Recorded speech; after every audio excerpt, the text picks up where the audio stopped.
Aw, come on, man. It's... It's... Go for it, dude. It's Friday! Friday! Friday!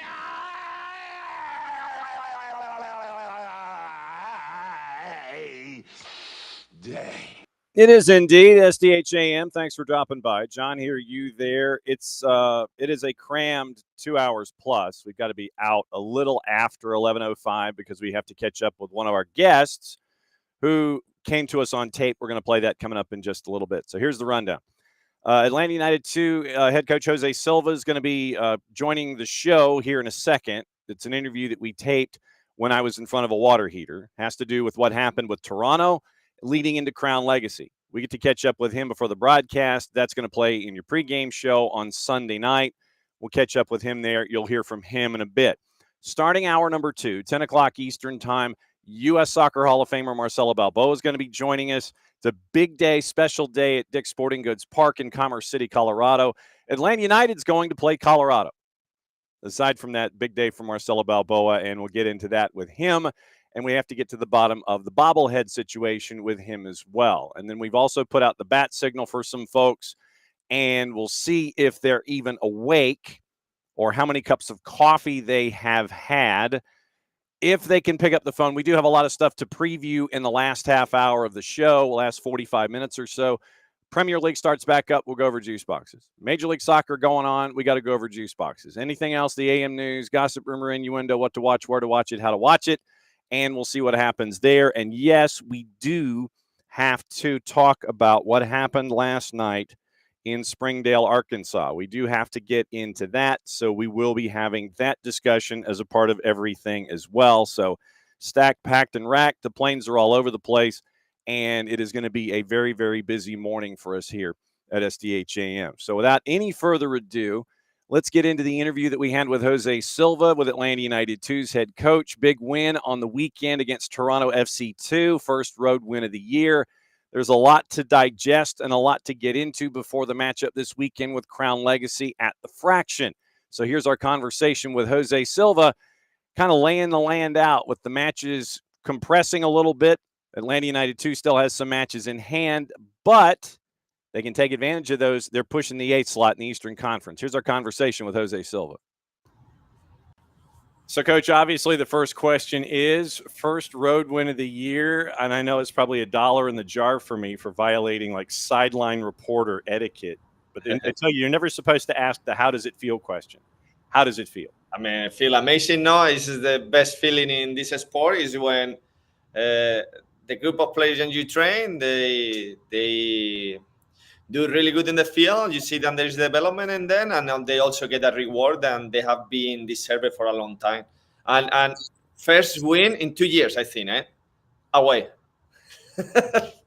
Has that sunk in, that it really held that much gravity, that it was that important of a moment, that it was first win in that long?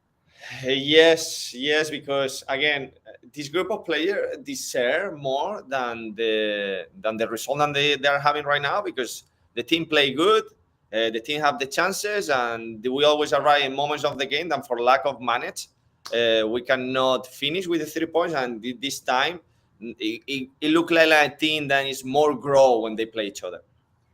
Obviously, the key is to get off to that hot start, and you get that with a 7th-minute goal with Patrick.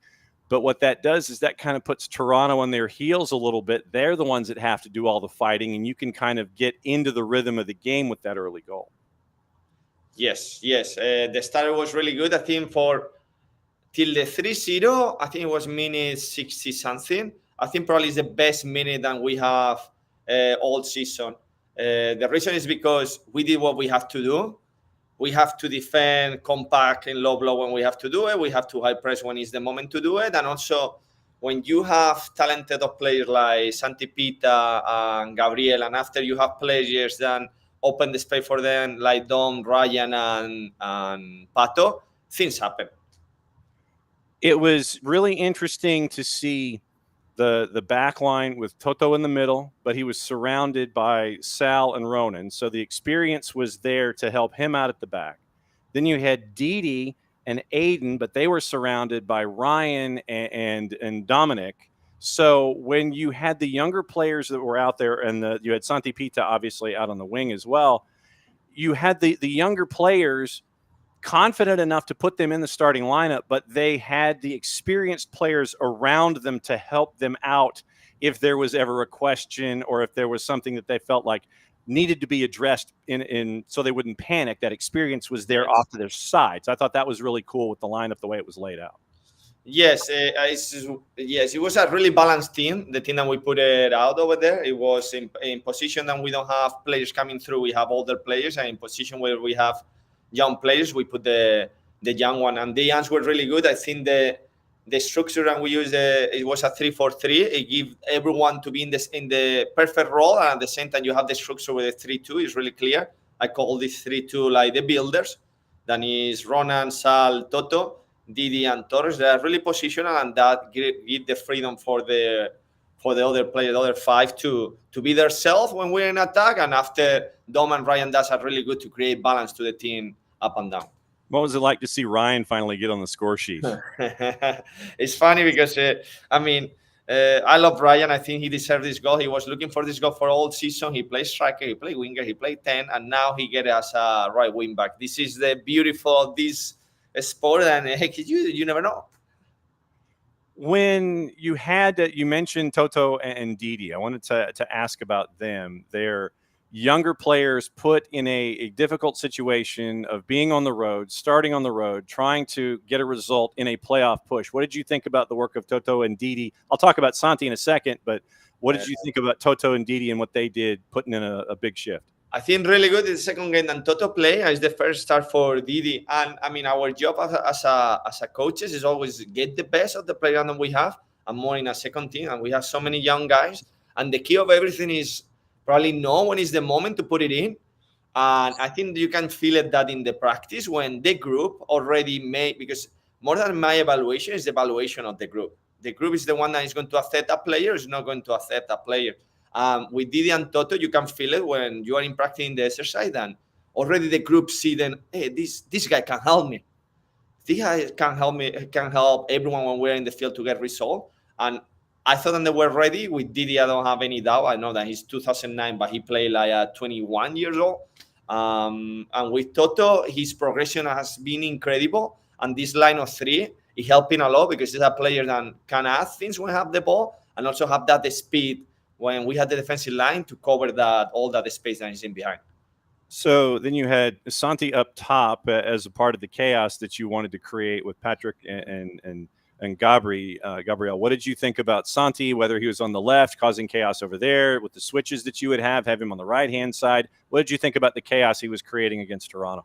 I think it was amazing. I told Santi and Gabriel that if they learn how to play together, this team can win the league and can win everything, because the talent that these two guys have is it's huge. So when they put it for the team and they connect each other, things happen. And if things doesn't happen, it's because the opponent is focusing them, and that opened the space for someone else. That is how the first goal came. Is Gabriel is between the lines. He attracted two guys on him. That I think was the left back and the left center back. Well, left back went to Ryan. Left center back went to Gabriel, and that opened the pocket over there. And it was the ball from Rona, incredible ball from Ronnie to Pato. And you mentioned those stages that Gabriel and Santi need to, those pieces that are missing. What do you think that the next piece can be so they can continue to grow? Obviously, you probably have a list of things that each one of them need to do to continue to grow so they can be ready for first team or that next stage of their careers. What's that next piece you think they can add as a building block going forward, you think? I already have conversation with both, and I think when they had the ball, when the team's with the ball, and more when they have it on their feet, because things happen when they try. They just need to try. They have the talent. It doesn't matter if you make a mistake. That is not a problem.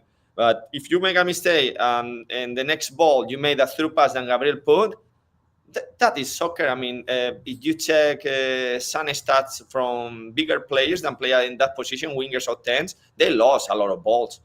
It's not a problem because you can create things for the team.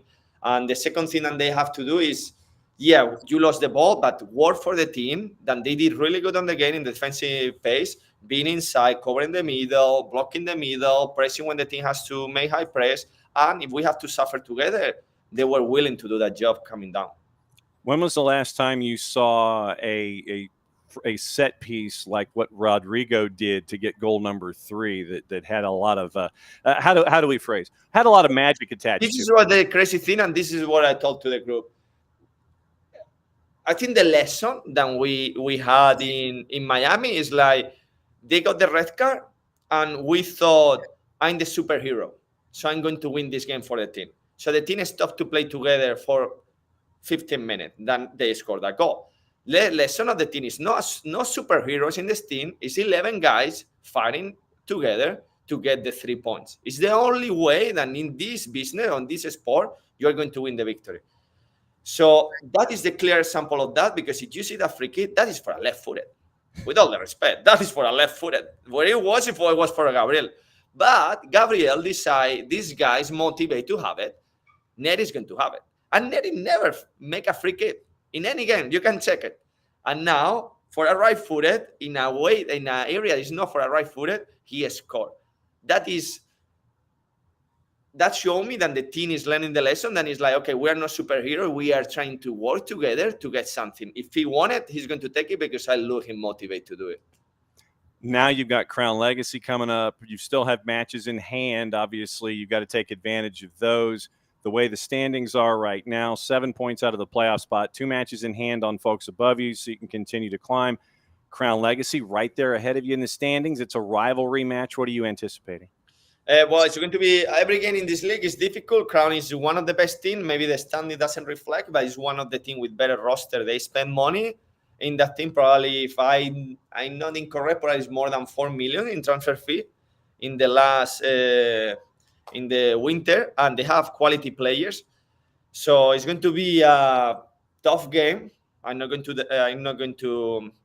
to say a lie, but I think we can beat them if we continue doing what we did in Toronto, and we continue with the same, learning our lesson. And again, 11 guys on the field fighting for each other and for one objective, that is just the 3 points. There you go.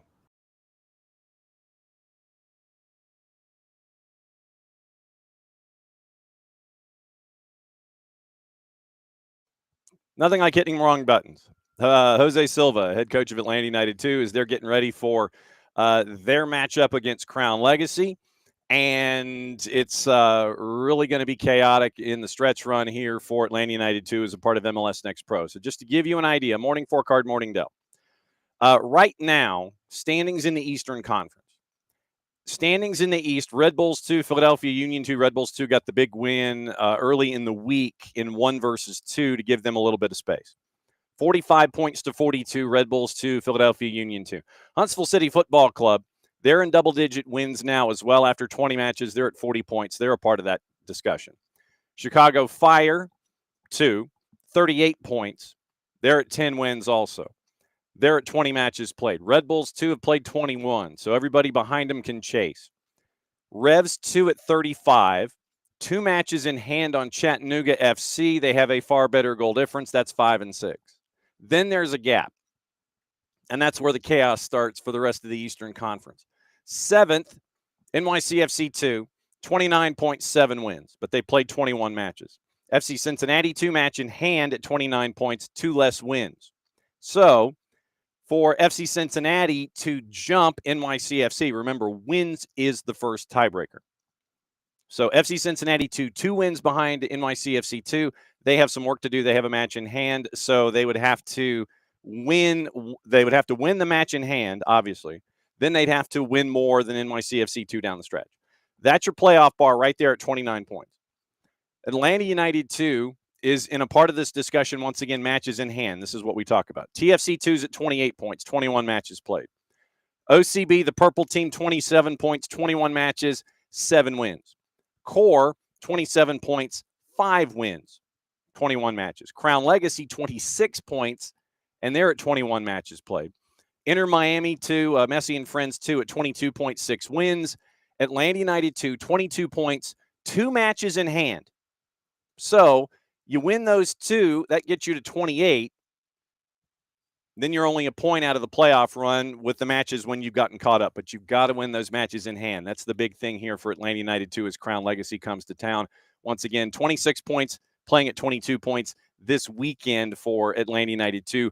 Crew 2, by the way, 3-13-4-1. They're at 14 points in 20 matches.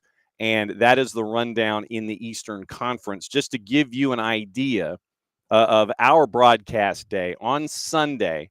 And last night, Huntsville got the extra point at the Erector set in a 2-2 draw with Messi and Friends 2, winning 3-1 in PKs.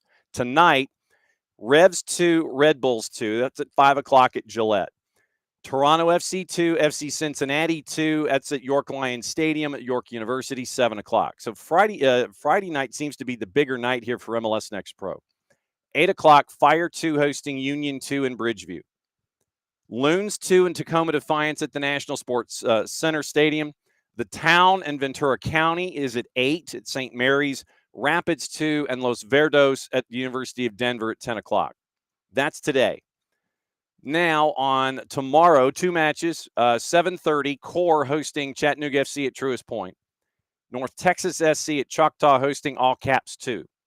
That's Saturday.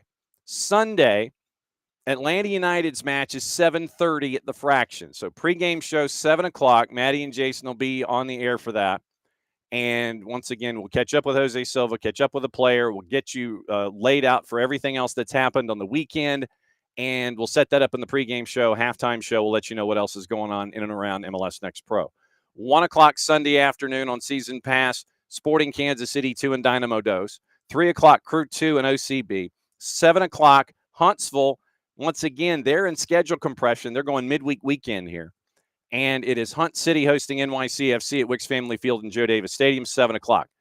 2's in Crown Legacy at the Fraction, 7:30. That's your 4th match of 5. And then Real Monarchs and LAFC 2 finish the weekend at America First Field, 9:30 Eastern time on MLSNextPro.com. So that's the busy weekend in MLS Next Pro to get you to Atlanta United 2. And thanks to Jose Silva and thanks to everybody with Atlanta United 2 to lay that out for us so we can get it all squared away for you when it comes to MLS Next Pro. All right, so the rest of the morning, Abby. Rest of the morning, once again, we've got the Premier League starting. Premier League is getting up and running. We've got all of our promos. We've got gossip, rumor, and innuendo. Remember, the window has not closed in the Premier League. Does not until September 1st. So folks are still making moves. If you got a fantasy team, keep your fantasy team in mind, especially with folks like Alexander Isak. It might be great to have him, but you may not need to start him because he may not be playing.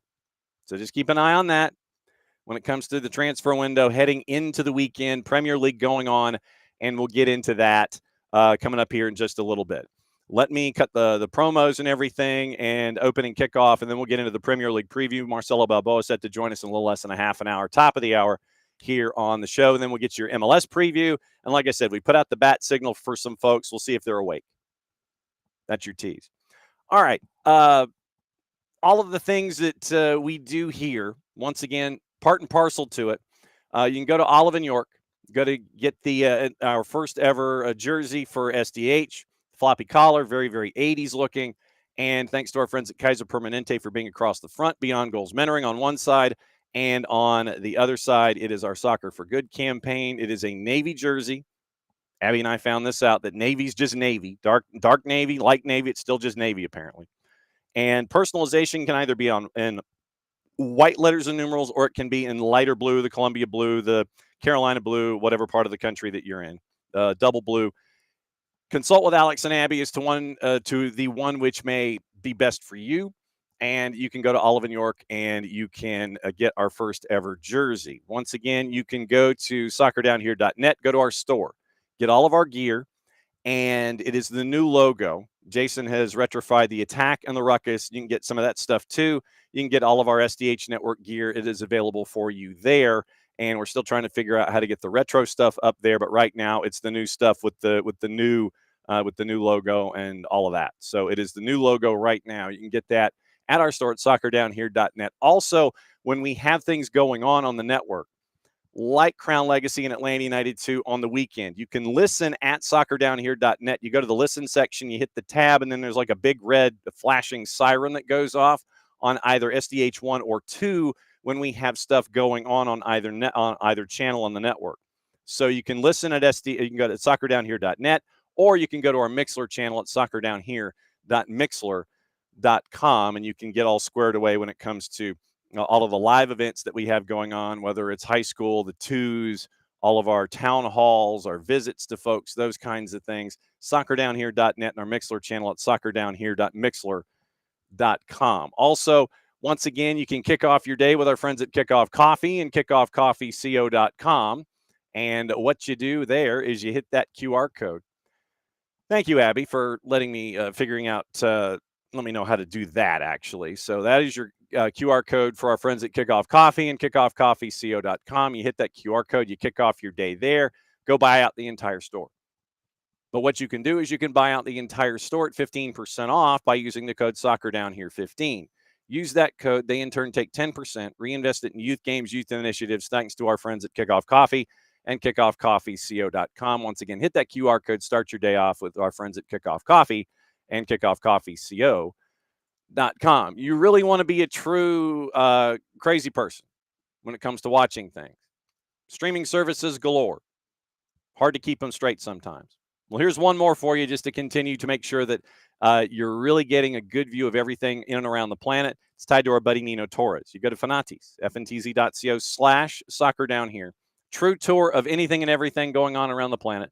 It is, if I can remember correctly, all the BNs.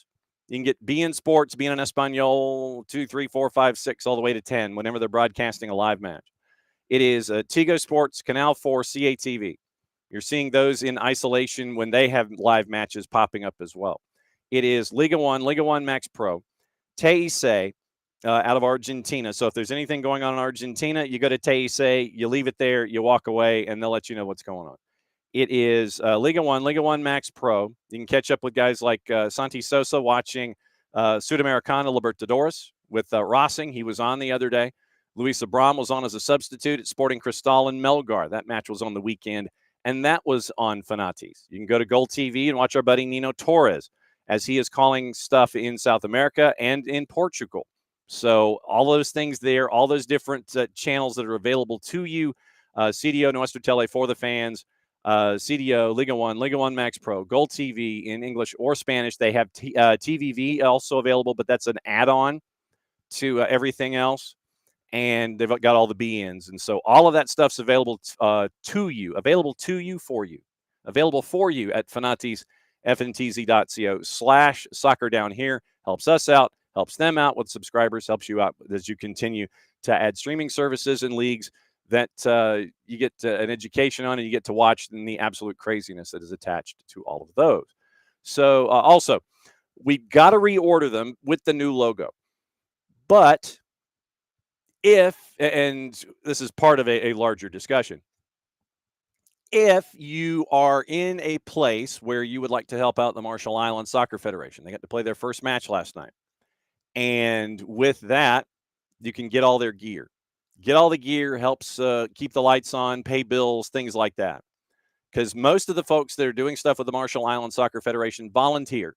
They got to find other ways to make ends meet. And so what we wanted to do was help out. And so if you go to the website, you can get the scarf. And it's the old SDH logo. Now that we have an opportunity to reorder, so pre-orders are being taken. So pre-order the scarf. It'll have the new SDH logo on it. And we'll continue, obviously, supporting our friends at the Marshall Islands. So go to the Marshall Islands store, get all the gear, get all the stuff. And that way you can show your support for the Marshall Islands. This is the No Home jersey, their 2030 No Home jersey. So this is thanks to our friends at Player Layer and their support for the project. Once again, we deserve to thrive. On the back of the No Home jersey, and you can get that and all of the other gear at their store for the Marshall Islands. By the way, as a part of what happened last night, history was made, and a lot of folks have been writing about it. And the guys, I will say this, Lloyd Owers, Matt Webb, Justin Whaley, they have been all over the place, all over the planet, getting quoted, and a lot of coverage for what was leading up to last night. Our friend John Arnold was there, and he is apparently leaving today. He's not going to be there tomorrow. I'll be there tomorrow. So I have my notifications ready and everything, and I'm checking in on all my flights. I'll be out there tomorrow for the last day of the Outrigger Challenge Cup. But buy the gear. Help them out. Help them continue to grow. Big day, big weekend for them. And they played the U.S. Virgin Islands last night. It was a 4-0 loss, but the score is kind of secondary to all of this. Obviously, all of the work that the guys put in and the team puts in and getting together for this camp and getting ready and parachuting in for the Outrigger Challenge Cup, it is a moment in the history of the game that I don't think a lot of us will forget anytime soon, because you only have one chance for a first ever. Marshall Islands had that opportunity last night, and they put up a good fight in Springdale, Arkansas at Springdale High School. So U.S. Virgin Islands, with the virtue of the win last night, they've got 4 points. They win the inaugural Outrigger Challenge Cup. But once again, it's just as important to see that the 3.5 years of work that Lloyd and Matt and Justin and everybody else that's attached to this project got to that point last night.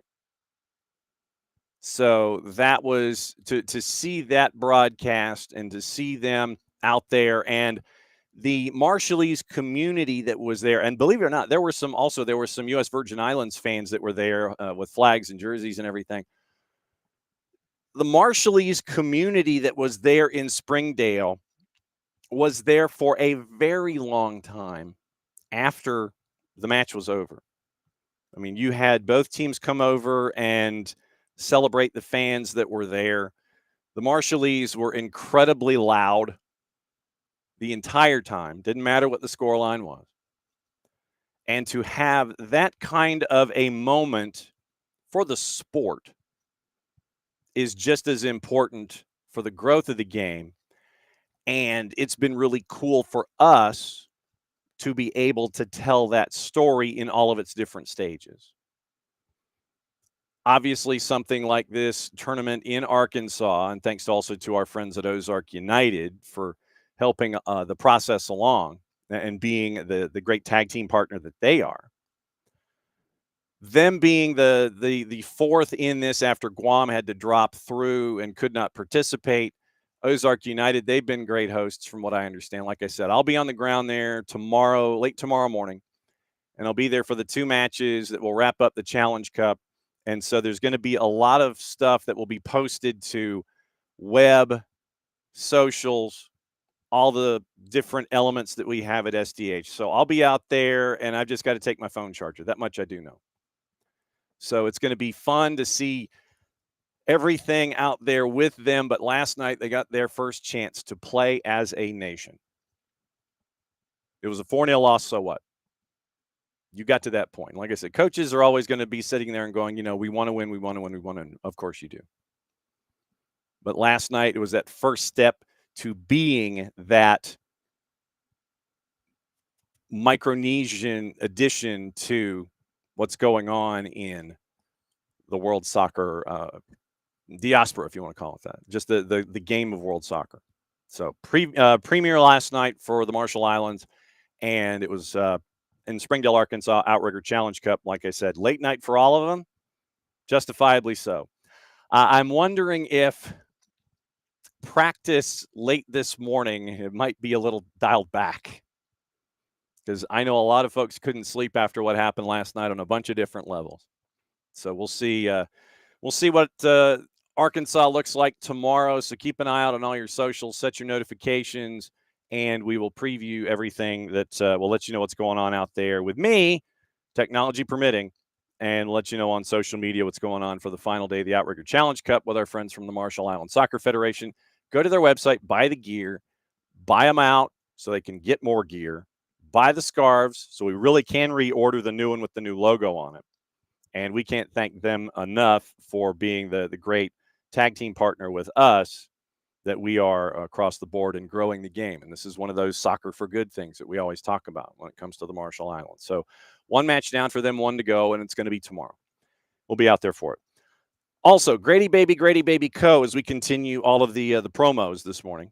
Don't forget, soccer is just better in Atlanta. The gold embossed lettering on the hat, on the T-shirt and the sweatshirt, the red and the black. I have to wear the red because the boss is not going to wear red coming from the university that she came from in the neighboring state in the Central Time Zone. So I have to wear the red. She wears the black. Gold embossed lettering. Soccer is just better in Atlanta from our friends at Grady Baby and Grady Baby Co. If you get the sweatshirt, SDH Network logo on your left cuff, Grady Baby logo on the right cuff, and proceeds as a part of our Soccer for Good campaign here in 25 help out middle school soccer programs attached to the Atlanta public school system.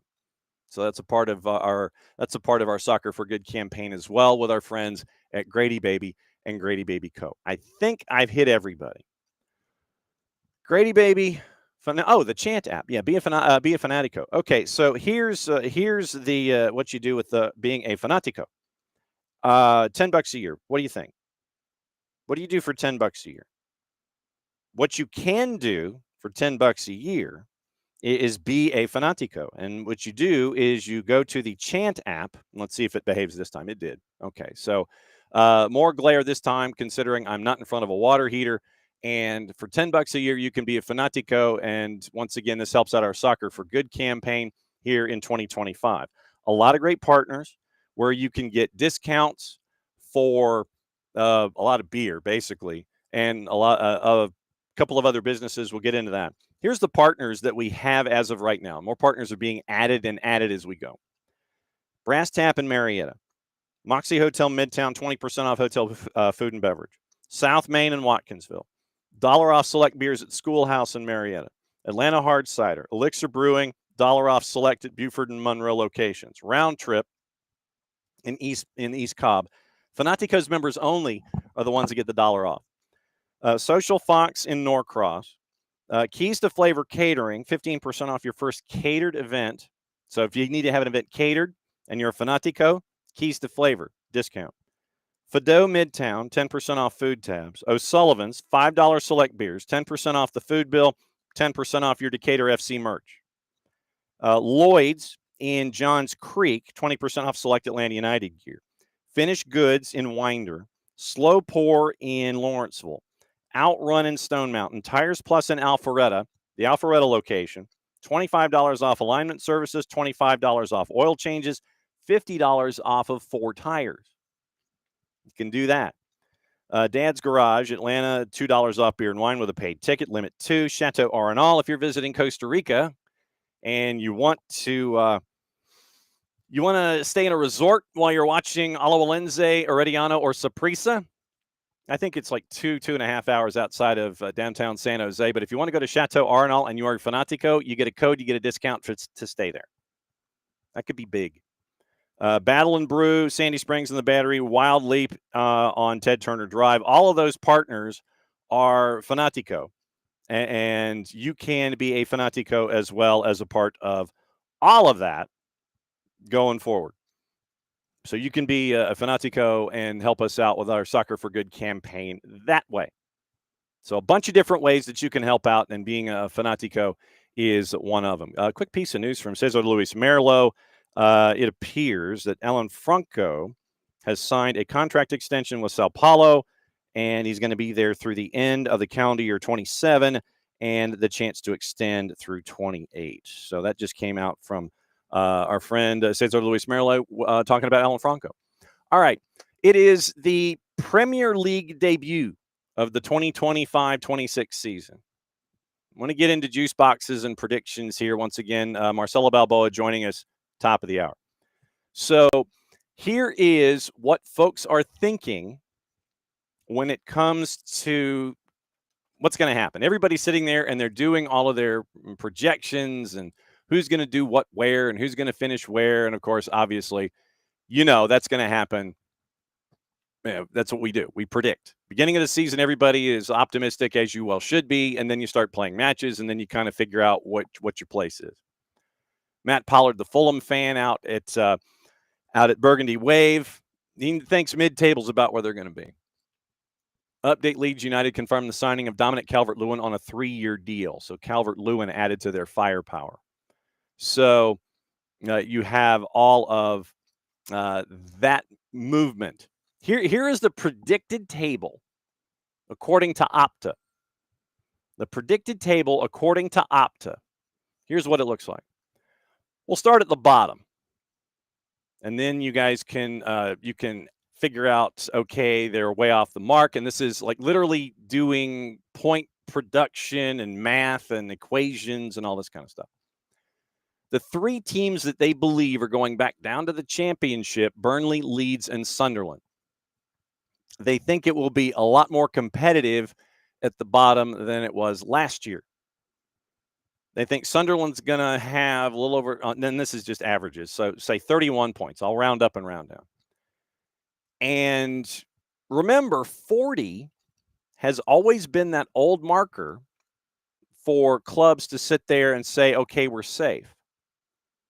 The way that Opta has this laid out, only the teams that are getting relegated will not get to for a double negative. The 3 teams that they feel are getting relegated are the only 3 teams that will not get to 40 points. Burnley and Leeds looks like 37 points each, Sunderland at 31. Survivors, Wolves at 42 points. West Ham at 44, so they're not anticipating a whole lot of improvement in year 2, and the first full year of Graham Potter at West Ham. Fulham, 15th at 47.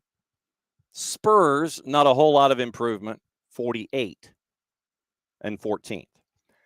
Everton, 48 points and 13th. Manchester United, slight improvement, but not a lot. They have Manchester United finishing 12th. Here's who I haven't mentioned yet. Here's who I haven't mentioned. So we've mentioned Manchester United and Spurs. They're still bottom half of the table in the eyes of Opta. 11th is Brentford. And it looks like Opta has them and Nottingham Forest neck and neck, 10th and 11th, both around 50 points. Bournemouth at 51. They would be in 9th. Brighton 8th at 55. Crystal Palace they have finishing 7th under Oliver Glasner with all of the chaos going on around them. They've got Crystal Palace finishing 7th at 57 points. Then you have the chase for the Europa League slot. Villa, they have here's how tight that Opta has that race. Villa at 60.55. Newcastle in the Europa League slot at 60.58. So they're throwing a blanket over Newcastle and Aston Villa at 5 and 6, and they think that Newcastle is going to make their way into that Europa League slot at 5. Villa stuck going to the Europa Conference League at 6. Chelsea at 64 points, 63.6. I round up. If it's more than a half a point, I round up. Chelsea at 64 points. Manchester City at 3rd at 70.12, so 70. Arsenal at 72 points, 71.77. And Liverpool winning again, going back-to-back at 73 and a third. So basically, Opta says that there is going to be 3 points separating 1, 2, and 3 in the Premier League this year. No surprise, Liverpool, Arsenal, and Man City. No shock. But Liverpool, 73.33, point and a half better in the math than Arsenal, and Manchester City, a point and a half behind them. Then it's Chelsea, Newcastle, Villa, Crystal Palace, Brighton, Bournemouth 9, Nottingham Forest and Brentford basically identical in 10th and 11th, only separated by 6/100ths of a point in their math. Manchester United 12, Everton 13, Spurs 14, Fulham 15, West Ham 16, Wolves 17. All of them survive. The 3 that come up from the championship are the 3 that go back down. Burnley, Leeds, and Sunderland. So that's the Opta supercomputer and how it feels things are going to be in the Premier League this year. Juice boxes. Once again, remember, everything starts today in the Premier League. So if you're in one of those fantasy leagues like me, Get your lineups, get your lineups, get your lineups. And I've got Ryan Cherky as a part of the discussion. I've got Cherky on my team. So Ryan Cherky, and he was actually a pretty decent price as a part of this entire discussion. Now, juice boxes, match week 1, starting today at Liverpool, at Anfield against Bournemouth. Arne Slot is still somewhat concerned about his defense. So Liverpool a minus 312, no real surprise. You know, you get trotted out as your champs. You have all that momentum carrying you through. Bournemouth has some transactions that they've got to navigate who's now going to be starting now that Zabarnyi, who we saw in summer series, is not a part of the defense. Diakite in. So we'll see what it looks like with Bournemouth. They're a plus 739. Draws a plus 500, basically. And that's your match today. 1 match down. 5 on Saturday. Villa favored at a plus 129 against Newcastle, who's almost a plus 200. Brighton, and that's the early match, the 7:30 Saturday morning. So for those of you getting them really early, like me bouncing through airports trying to get to Arkansas. Brighton and Fulham is one of the 3:10 o'clocks. Brighton a minus 109. Fulham basically is a plus 292. Draws a plus 265. Sunderland hosting West Ham. Sunderland is a dog. Once again, no surprise, at a plus 227. West Ham is a plus 122. Draws a plus 240, but don't be surprised if this one comes up and bites West Ham. Because remember what Opta was telling us about what West Ham was going to do. This might be one of those where Sunderland, all the momentum and their first match back in the Premier League and all those kinds of things. Don't be surprised if this might draw itself out at a plus 240. Sunderland gets that early goal. Everybody goes nuts. They give up a late goal, and that'd probably be the story of the season. Spurs hosting Burnley. Big favorite Spurs, no real surprise, at a minus 256. Burnley is a plus 728. Draws a plus 383.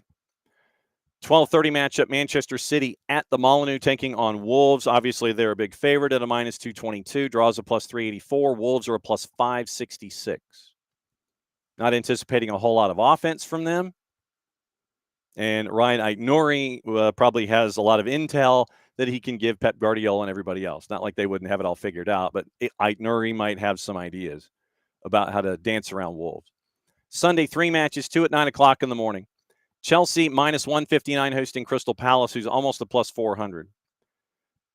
Nottingham Forest, a plus 116 at City Ground, taking on Brentford. This one will be intriguing.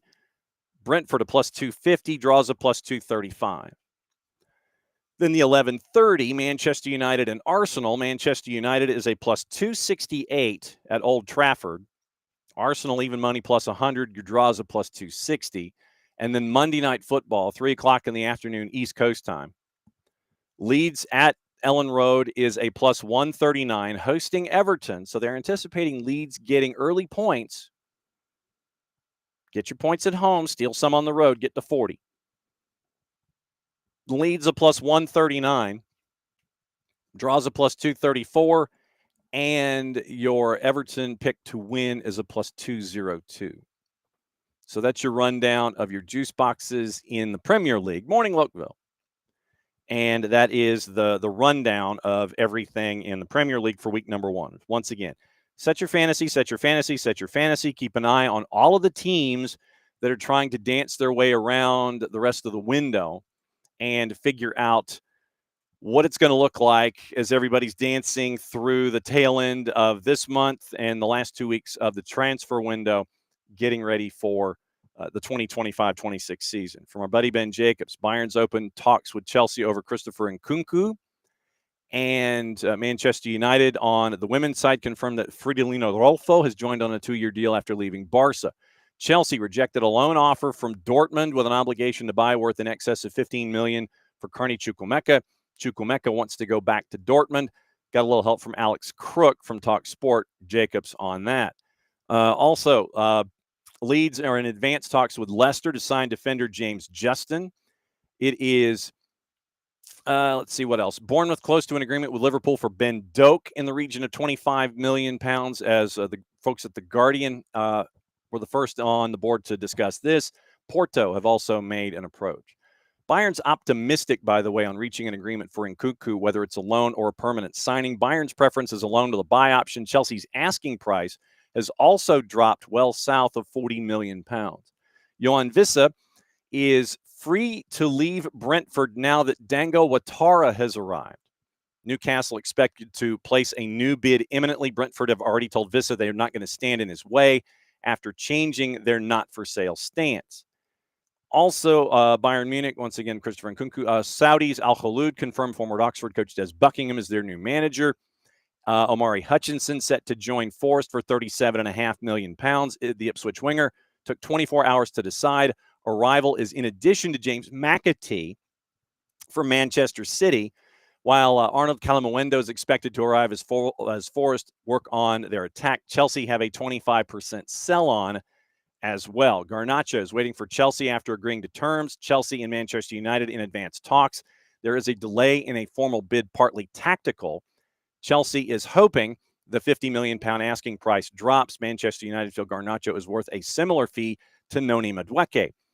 We mentioned James Justin. Fabian Hertzler says he's very, very confident, in quotation marks. Carlos Baleba will stay at Brighton this summer, and we'll keep an eye on that. Enzo Maresca says he wants a new defender after Levi Caldwell's ACL injury. Quote, I think we need a central defender, but we are looking for an internal solution, but the club knows exactly what I think, end quote.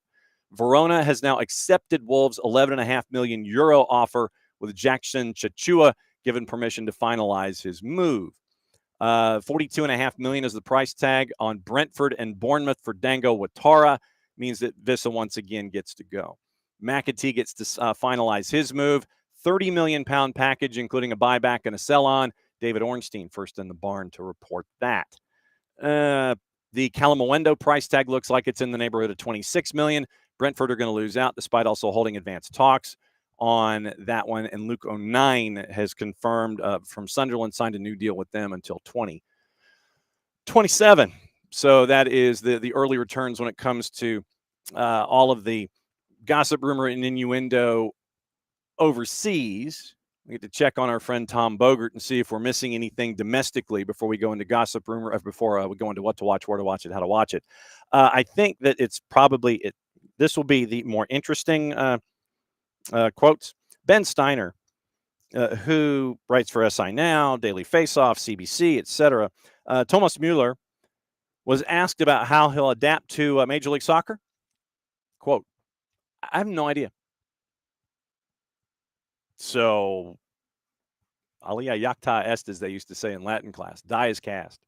So we'll see what happens. So, yeah, I have no idea. I have no idea. So we'll see what happens. We'll see what happens with Thomas Mueller and Vancouver. Vancouver really is going to have a boatload of firepower.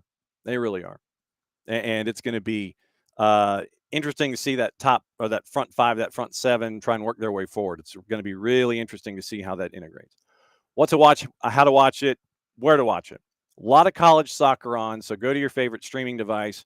Started with the SEC and the ACC, weather permitting, on ACC Network and SEC Network yesterday. And so you've got a lot there, including Florida State, and those low-down dirty cheaters at the University of South Georgia Gainesville campus. Had a bit of a late start. Tennessee shocked North Carolina, and I know that Casey White was none too pleased about that, but Tennessee shocked North Carolina last night. You can go to your favorite streaming service. Odds are there's a college game there. Now, today, what to watch? We mentioned BN. Noon, they've got the Polish League. 2:45, they got Ligue 1. Sports Network, CBS Sports Network, USL Championship, North Carolina Courage, Detroit City. Detroit City now has the new mock-ups for their new stadium, and it looks really nice. So we'll see how that continues to grow, develop, and put itself from fancy drawings to actually putting shovels in the ground for the next couple of years. BN Espanol simulcasting the Polish League and Liga today. USA has your Premier League. ESPN Deportes doubleheader on La Liga, 1 and 3:30. Goal TV, our buddy Nino Torres, hopefully his voice has held out. Boston River, Peñarol, 7 o'clock. He'll be doing that one. Peru Primera after that, Sport Boys and Deportivo Garcilaso. Universo simulcasting the Premier League. Apple TV Season Pass has the 5 matches with MLS Next Pro. Revs Red Bulls, Fire Union, Loons 2 Defiance, Town Ventura County, Rapids 2, and Los Verdos. ESPN Plus, German Cup, Spanish La Liga, USL League 1, Charlotte and Westchester at 7. MLSNextPro.com has Toronto FC 2, FC Cincinnati 2. Paramount Plus, Coppa Italia, noon, 12:30 and 2:45. Lecce playing Juve Stabia. That's one that you've got to chase into the into the ether and figure out on the Wikipedias where they're coming from, and then simulcasting also North Carolina, Detroit in USL Championship. Fox Deportes, Liga MX Femenil, 10 o'clock, Tigres and Pachuca, Prime Video, NWSL, Washington and Louisville at 8, Golazo Network, NWSL, Utah and Angel City at 10, simulcast on Paramount Plus. Just to give you an idea, tomorrow, and we'll go through tomorrow, BN's got the Polish League and a triple header in Ligue 1. CBS Sports Network, English Championship, Coppa Italia, doubleheader in Liga MX. ESPN 2, Mallorca Barca, 1:30, Tampa Bay and Phoenix USL Championship. FS1, Minnesota and Seattle. FS2, Canadian Premier League, Pacific and Halifax. Wolves and Manchester City on NBC. USA's got a doubleheader, 7:30 and 10. Villa, Newcastle, Brighton, Fulham. Being an Espanol, simulcasting the Polish League and Liga. ESPN Deportes, once again, La Liga doubleheader, 1:30, 3:30. Fox Deportes, Uruguay at 5, Liga MX at 9. Telemundo, Premier League at 12:30 with Manchester City, Liga MX doubleheader, 7:05, 9:05. Universo, doubleheader simulcast, 7:30 and 10. Doubleheader simulcast, Liga MX, 7:05, 9:05. Everything on Season Pass.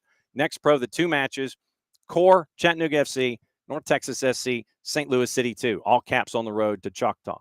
ESPN Plus, Eredivisie, 6 matches in the German Cup, German Super Cup at 2, La Liga triple header, USL Championship 7 matches, 5 matches in USL League 1, Fox Soccer Plus, Liga MX at 9, Golazo Network, a friendly with Inter and Olympiacos at 2:30, USL Championship 2 matches, English Championship at 10 a.m. Preston North End and Leicester, League 2 Chesterfield and Bristol Rovers 7:30, Paramount Plus on the streaming side, the friendly, 7 matches in the championship, 1 match in League 1, 1 match in League 2, League Cup with Rangers at 12:45, Coppa Italia with Cremonese at 3:15, 2 with the USL Championship, 9 o'clock, 11 o'clock, Liga MX. Peacock, 3 matches in the Premier League, 2 at 10, 1 at 12:30, Liga MX at 7:05. Women, big CBS, NWSL, Kansas City and Orlando, big environment at KC Current.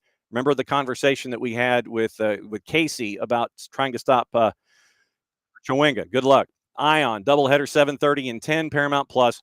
NWSL, Kansas City and Orlando at 4 o'clock. That's the rundown of everything going on Friday and Saturday in the league. We have given you your TV guide. What you do with it is your own making. It is the beginning of hour number 2. And this definitely does go down into the cool factors here on the morning show. We get to find out about what's going on in Colorado. We get to find out about an upcoming matchup. We get to find out about all of this from a Hall of Famer. Marcelo Balboa gets to join us here and see if he can put up with my silly questions on the morning show. Morning, Cello. Thanks for coming. What's up, buddy? Good to see you. First and foremost, I have heard and I have seen the social medias about the first 2,000 folks that wander into the Dick's Sporting Goods Park, and they get an accurate representation, I'm hoping, of Marcelo Balboa. It is, I got to say it. They did a great job. Every bobblehead you see is usually standing. They have the bobblehead doing a bicycle kick. So it's, and I think people stumbling in to Dick's Sporting Goods Park because they're going to be partying outside. So they'll be stumbling in with their bobbleheads. I was going to ask, did you get one before the masses? Do you actually get one, or do you have to be one of the first 2,000?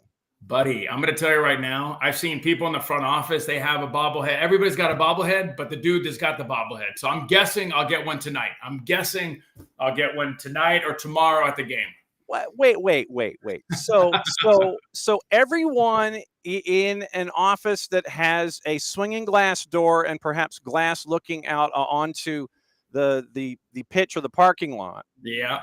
And maybe cubicle people, they get them, and the gentlemen. They got a few. I signed a few yesterday when I was there, so it's all good. It's all good as long as I get one. I've had a lot of requests for the bobbleheads, so as long as I get one for me and my family and my kids, you know what I mean? The important thing is the kids. The kids will love that in their little trophy rooms. Mm-hmm. And I cannot wait to see everything that's going to go happen at Dick's Sporting. Have you gotten one? No. We need to get you one. I see a lot of space over there. I mean, okay. So yeah, well, just to give you the breakdown, obviously scarves and things. The boss had to reinforce the rod back here because they put too many winter scarves back here. So she had to double reinforce the curtain rods. Okay. And over my right shoulder, and I'm left-handed, so I do it like this. Yes. This way. Triple rack from Pier 1 Imports, the triple shower rod. Literally on this door and this door. And it works wonders about showing all of the scarves. Right. And the rack, by the way, I've got like 425, 450 hats from all the events I've covered. Oh, Lord. So the boss was like, well, when we're assembling the studio space, she calls it a man cave. I'm like, look, you work down here too. I mean, so she's like, well, what do we do? Do we put a nail in the wall for each one? And I'm like, that might get kind of messy. Yeah. So we had our handyman come in and put a train track about a foot from the ceiling. And so I can pyramid all of the hats that I want. I can pyramid about 250 hats and rotate them out. I need your handyman. I've just redid my office and all my good stuff is over there. This blank wall behind me is going to go with all of the jerseys that I played with. So I'm going to try to fill up both walls with jerseys, but I need a little reinforcement. I have a lot of, you got to remember when I played, everything was big and cotton and heavy. So I hear you. Yeah, and she has figured out the whole idea of the framing as well. And so anything that's big and cottony and all that kind of stuff, she tries to smash it down as much as possible. Kind of like when we were growing up trying to get the triple decker sandwich, and you just kind of smash it. Yes. So that's her approach to making sure that everything here in the office is what it is here in Office HD. So it looks fantastic. And I will definitely pass along that it is Hall of Famer approved. I need to get like a stamp in the low right-hand corner that it is Hall of Fame approved. When the club came to you and said, okay, we want to have this night for you for everything that you have meant to the Rapids, did it sink in? It's like, wow, this really is going to go down. You know what? I'll be honest with you. They came to me a few years ago and I wasn't ready. You know, I just wasn't ready to have that number retired yet. And I waited a few years, and this year they approached me again. Well, the end of last year, they approached me again and asked if this was a good time. And, you know, and it felt right. It finally felt, I don't know, for some reason, it just wasn't, I didn't feel it. You know what I'm saying? And this year when they came to me, I'm like, everything is in its right place. Everything's in a good place for me. So I thought this would be a good year, and I agreed with them. Does it seem like it has been almost years since you came from Leon and had that first match with the Rapids? Listen, I'm okay. I'm 58. I'm proud of it. Right there with you, brother. Yeah, man. I have no problem with my age. You know what? Listen, we all had a dream, okay? In a 94 World Cup, we all talked about wanting to have a league of our own, wanting to have a legacy, wanting to have, when I have grandkids and great grandkids, that I can take them to a soccer game, a professional soccer game. So at that point, we all made a decision, from Lexi to Winalda, Tab Ramos. We all made a decision, if this league was going to go, that we were going to come back and we were going to be a big part of it, because we were the national team guys. We started the 94 World Cup. So when they finally approached us and said it's going to happen in 96, we all pretty much agreed that we were going to come back. And I'll be honest with you, I was in a weird position because I was getting ready to go from Leon to Cruz Azul. They were going to sell me to a bigger club team. But when Sunil Gulati came from the league and put me on the phone with Phil Anschutz, who owned the team, and he just gave me his vision. And then he said, I've said this a bunch of times, he says, I'm going to start a team in Colorado, but I want to start it with the guy that did that funny overhead kick. You know what I mean? And right there, I was just like, dude, how do I not return? And how do I not go to Colorado? So Colorado was my first choice because I played here for the Foxes. Mm-hmm. It was my kind of town. It was my kind of, I'm an outdoors guy. I like being outdoors. I like hiking, and I suck at skiing, but I do try.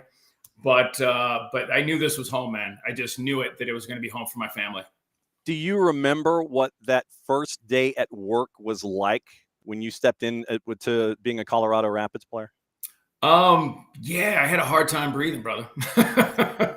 I came, even though Leon's a little bit altitude, but you know what? I was nervous, and I've played in World Cups, and I was nervous coming to first training with the Rapids because I already missed the first game. I didn't know how people were going to accept me, if they were going to accept me as part of the team, or this is just a guy who's coming in now, after we didn't know how the fans were going to respond. And it was a difficult 3 days of training for me because I just couldn't get my head around what was going on. And when we walked into the stadium and Phil Anschutz walks in with Nancy, and he went to every single player, and not typical, hey, I'm Marcelo. Oh, I'm Phil Anschutz. It's, hey, Marcelo, I'm Phil Anschutz. Hey, Chris Henderson.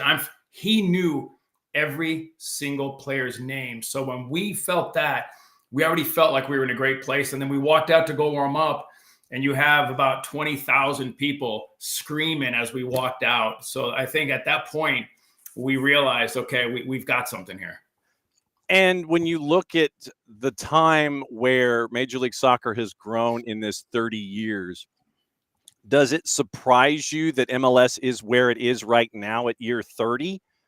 Listen, or is this kind of like I could lie and tell you, no, we all knew this was going to happen. No one knew this. No one knew, because when we came to the league, there was a very simple word they told us, and it was, we'll see. We got money for 3 years, but we'll see what happens after that. We stand here 30 years later with 30 franchises, some of the best state-of-the-art practice facilities you will see anywhere in the world, some of the best stadiums you'll ever see. And we're not Europe. We don't have 80,000 seats, but we've got the coolest between 20 and 30,000 seat stadiums, high with the amenities, you name it. It's got everything.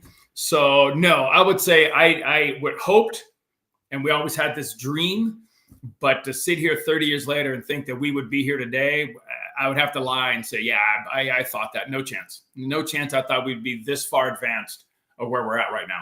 You were looking at my notes when you mentioned a teammate. I do want to get into the Atlanta United discussion.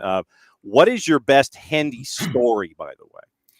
Oh, let's see. That you can say on the show. Listen, there's a lot of stories. All good, you know what? But I think the best one is, you remember when creatine came out and there was that experimental creatine, everybody wanted to try it. Yeah. So a lot of us tried it, and Henderson tried it. And at practice, he forgot it says to drink a lot of water. So he's running. Next thing you know, we look over, he's passed out. He passed out from dehydration. Yeah, he passed out because didn't have enough water. We didn't realize how much water we had to intake in order for us, the way we run and we train. Remember, we trained at 10 o'clock. It's pretty hot. So Hendo passed out on us. So we were a little worried about Hendo after that. And now that he is CSO here in Atlanta, he and Garth are working together. Obviously, the expectations here in Atlanta, not what pretty much anybody, front office fan, whatever, league pundit, expectations, not the way that it's been. From your viewing of Atlanta United this season, what has stuck in your head? Listen, underachieved. We'll go with that. I think that when you look at this team with Latte and Almaron and Seba, you've got quality players. But sometimes it doesn't come together right away. It takes a little time to get together. They've rotated a lot of pieces. The other day, I watched the game the other day where they rotated the back four. They subbed everybody out. So I think it's more of trying to get consistency. And yeah, they're still missing a few players. I think during the offseason, they're going to get a few players. I would expect this team next year, knowing Hendo, knowing Log, and knowing this team, I would think this team next year will be fighting to be at the top of the Eastern Conference with the players and the moves they're going to make. This is a good team. This is a great franchise.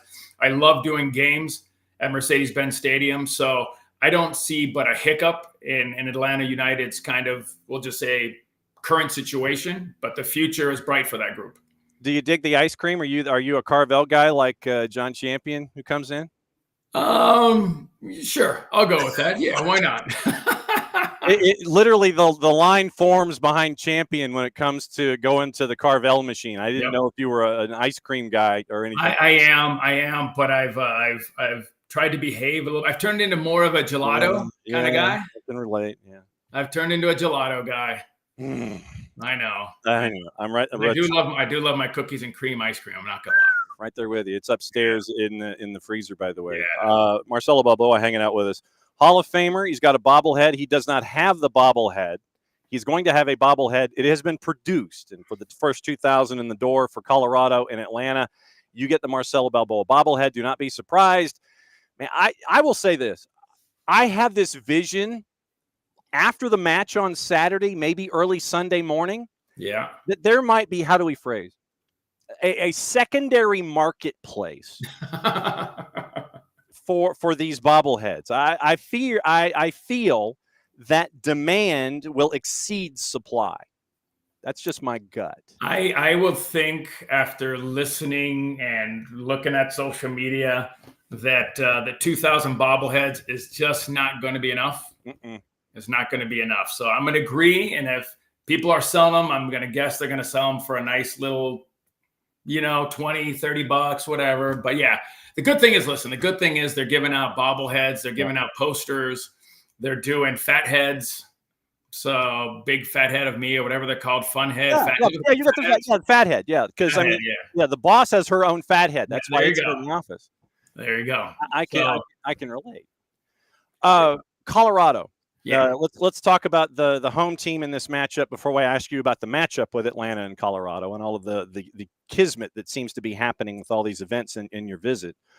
Colorado no longer can slip into DMs because Georgi Mihailovic has now gone to Toronto for a rather large amount added to the wallet. Yeah. When you look at what Chris Armas has been able to do there in Colorado, I guess if you want to go PM, AM, pre Mihailovic, after Mihailovic, what have you seen from Chris Armas this year? Listen, his contract's up, and if they don't sign him, they're silly. Okay, because he's done a fantastic job with Jordy, without Jordy. Listen, you never want to lose a player at this stage of the game. Never when you're fighting for you're at that 7, you're at 7, 8, 9, you're fighting back and forth every weekend. You don't want to lose a player like that. But Colorado didn't allow that to affect them that much. They went out on the field, they went to Minnesota, and they got the job done. That's a good sign of a good coach who's got a good grip of his locker room. He's got a good grip of the pulse of his team, and he's got him moving in the right direction. We'll see what happens in the next 10 games, but to lose your best player and still be able to come out the next game and win shows you that he's doing very well managing the situation with his players. So this weekend will be difficult because, let's be honest, Atlanta has the quality players. If it ever clicked together this year, they could make a run. If they could get close to being in that wild card spot, we've seen that before. So Colorado's got to be careful because when you've got a wounded bear coming into your house, that wounded bear is very dangerous. They haven't won on the road yet, and they're going to win eventually. So Colorado's got to be very careful of Atlanta United. So for someone who has not seen Colorado play this year, obviously they might be drawn to what happened with Minnesota. Yeah. You might be understanding, hey, it's Yappy Hour. Darren Yappy comes on the bingo card. Give me, and for the viewers and listeners here, a below-the-radar guy from what you've seen. Obviously, the stars and everything, the people gravitate to that when they click on the game. Yeah. Give me a below-the-radar guy that you looked at with Colorado to sit there and say, okay, this guy, this second-level guy is doing well. If this guy's doing well, then the Rapids are doing well. Who would that below-the-radar guy be? That's a good question because everybody, we've relied on Jordy so much for the last 2 years, right? Jordy's been the guy. So when a guy, and I love Yappy, and only because I had him when he was 12, when he was 13 and 14, I coached him in the Rapids Academy. He's that one guy that will take the pressure off Rafa. And Rafa's got a lot of pressure being a lone 9. Now you've got a guy like Yappy and Calvin Harris guys who are quick, who are able to go to goal. So when you look at this, you look at a Calvin Harris and to me a Yappy, who are that under that radar that people are just starting to realize what they can do. And I think Yappy proved it the other day against Minnesota. Calvin Harris has proved it a few times. So I think when you look at this group, there's a few players that are going to have to put this team on their back. And that's Rafa, that's Cole Bassett, and that's Zach Steffen. Those three guys are going to have to put this team on their back, one in each line to help this team get past that finish line. And that means make the playoffs. For someone who hasn't seen Western Conference soccer this year, how cutthroat is it to try to get into the playoffs and make a statement? It's tight at the bottom. It's tight at the bottom. You know, listen, we're not going to lie. We know the Eastern Conference is much more competitive. They spend a lot more money on the East Coast with Messi. Let's be honest, Messi, you're looking at Orlando, Cincinnati. That bracket is stacked. So when you look at that, you see how difficult it is. On the West, it's very tight. I mean, San Diego surprising everybody on what they're doing. And once you see them play, it's not a surprise anymore. They play some good soccer.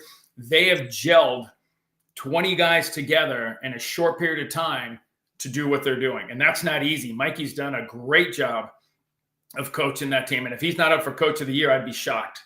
You know what I'm saying? So I think there's a lot of, on the West, it's very, parity. We'll go with that. It's a little more even on that one. I think anybody can beat anybody on any given day. But now look at what LAFC's done. When you go out and get Son, I mean, it's like, okay, now they've taken it to that next level, and now we'll see what they can do.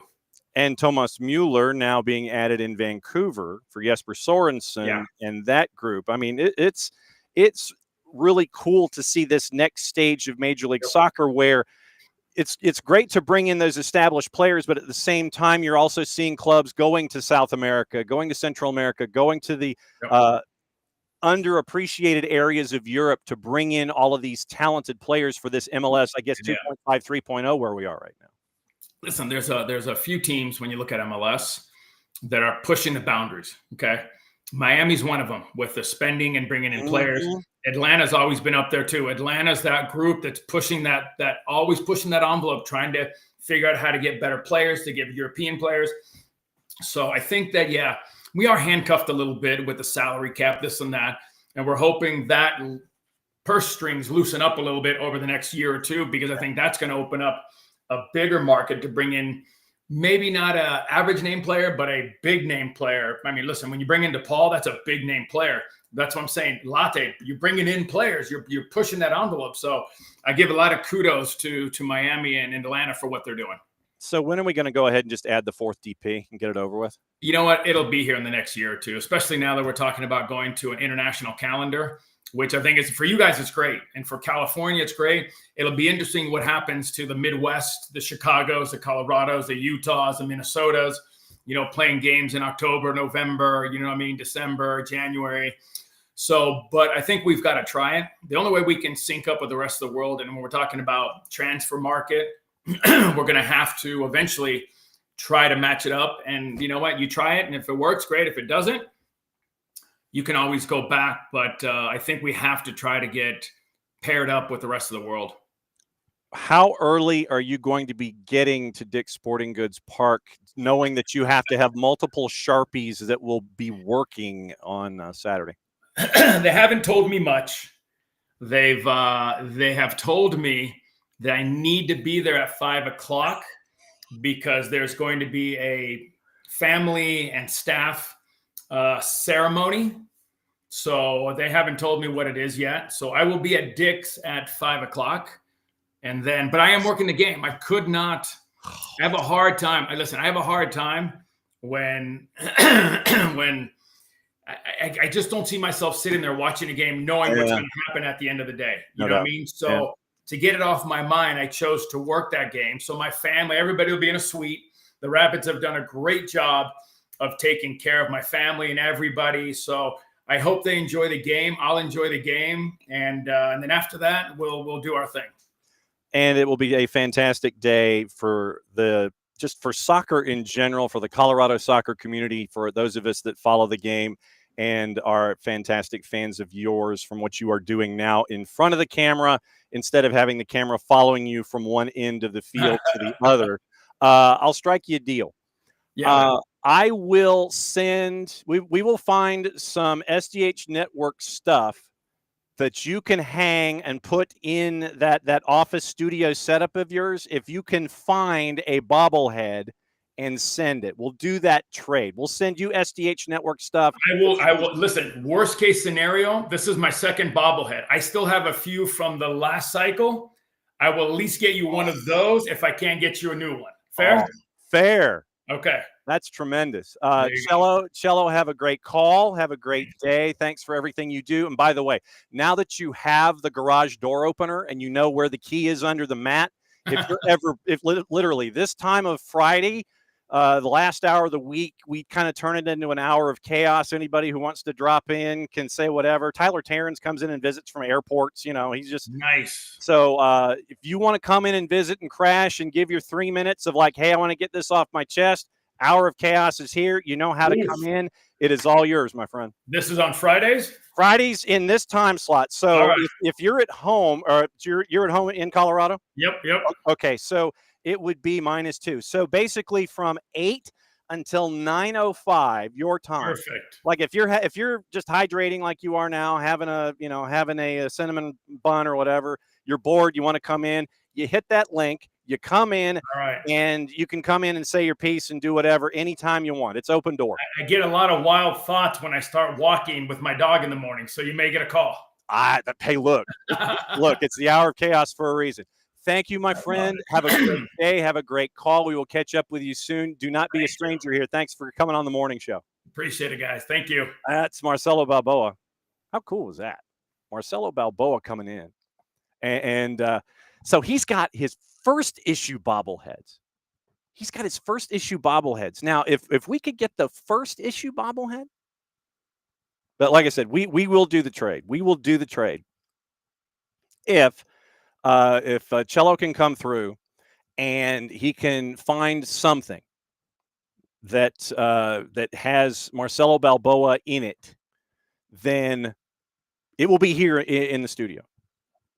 It will absolutely be here in the studio. We will send him some SDH gear that he can hang behind or put wherever in his office and studio space. But that was cool.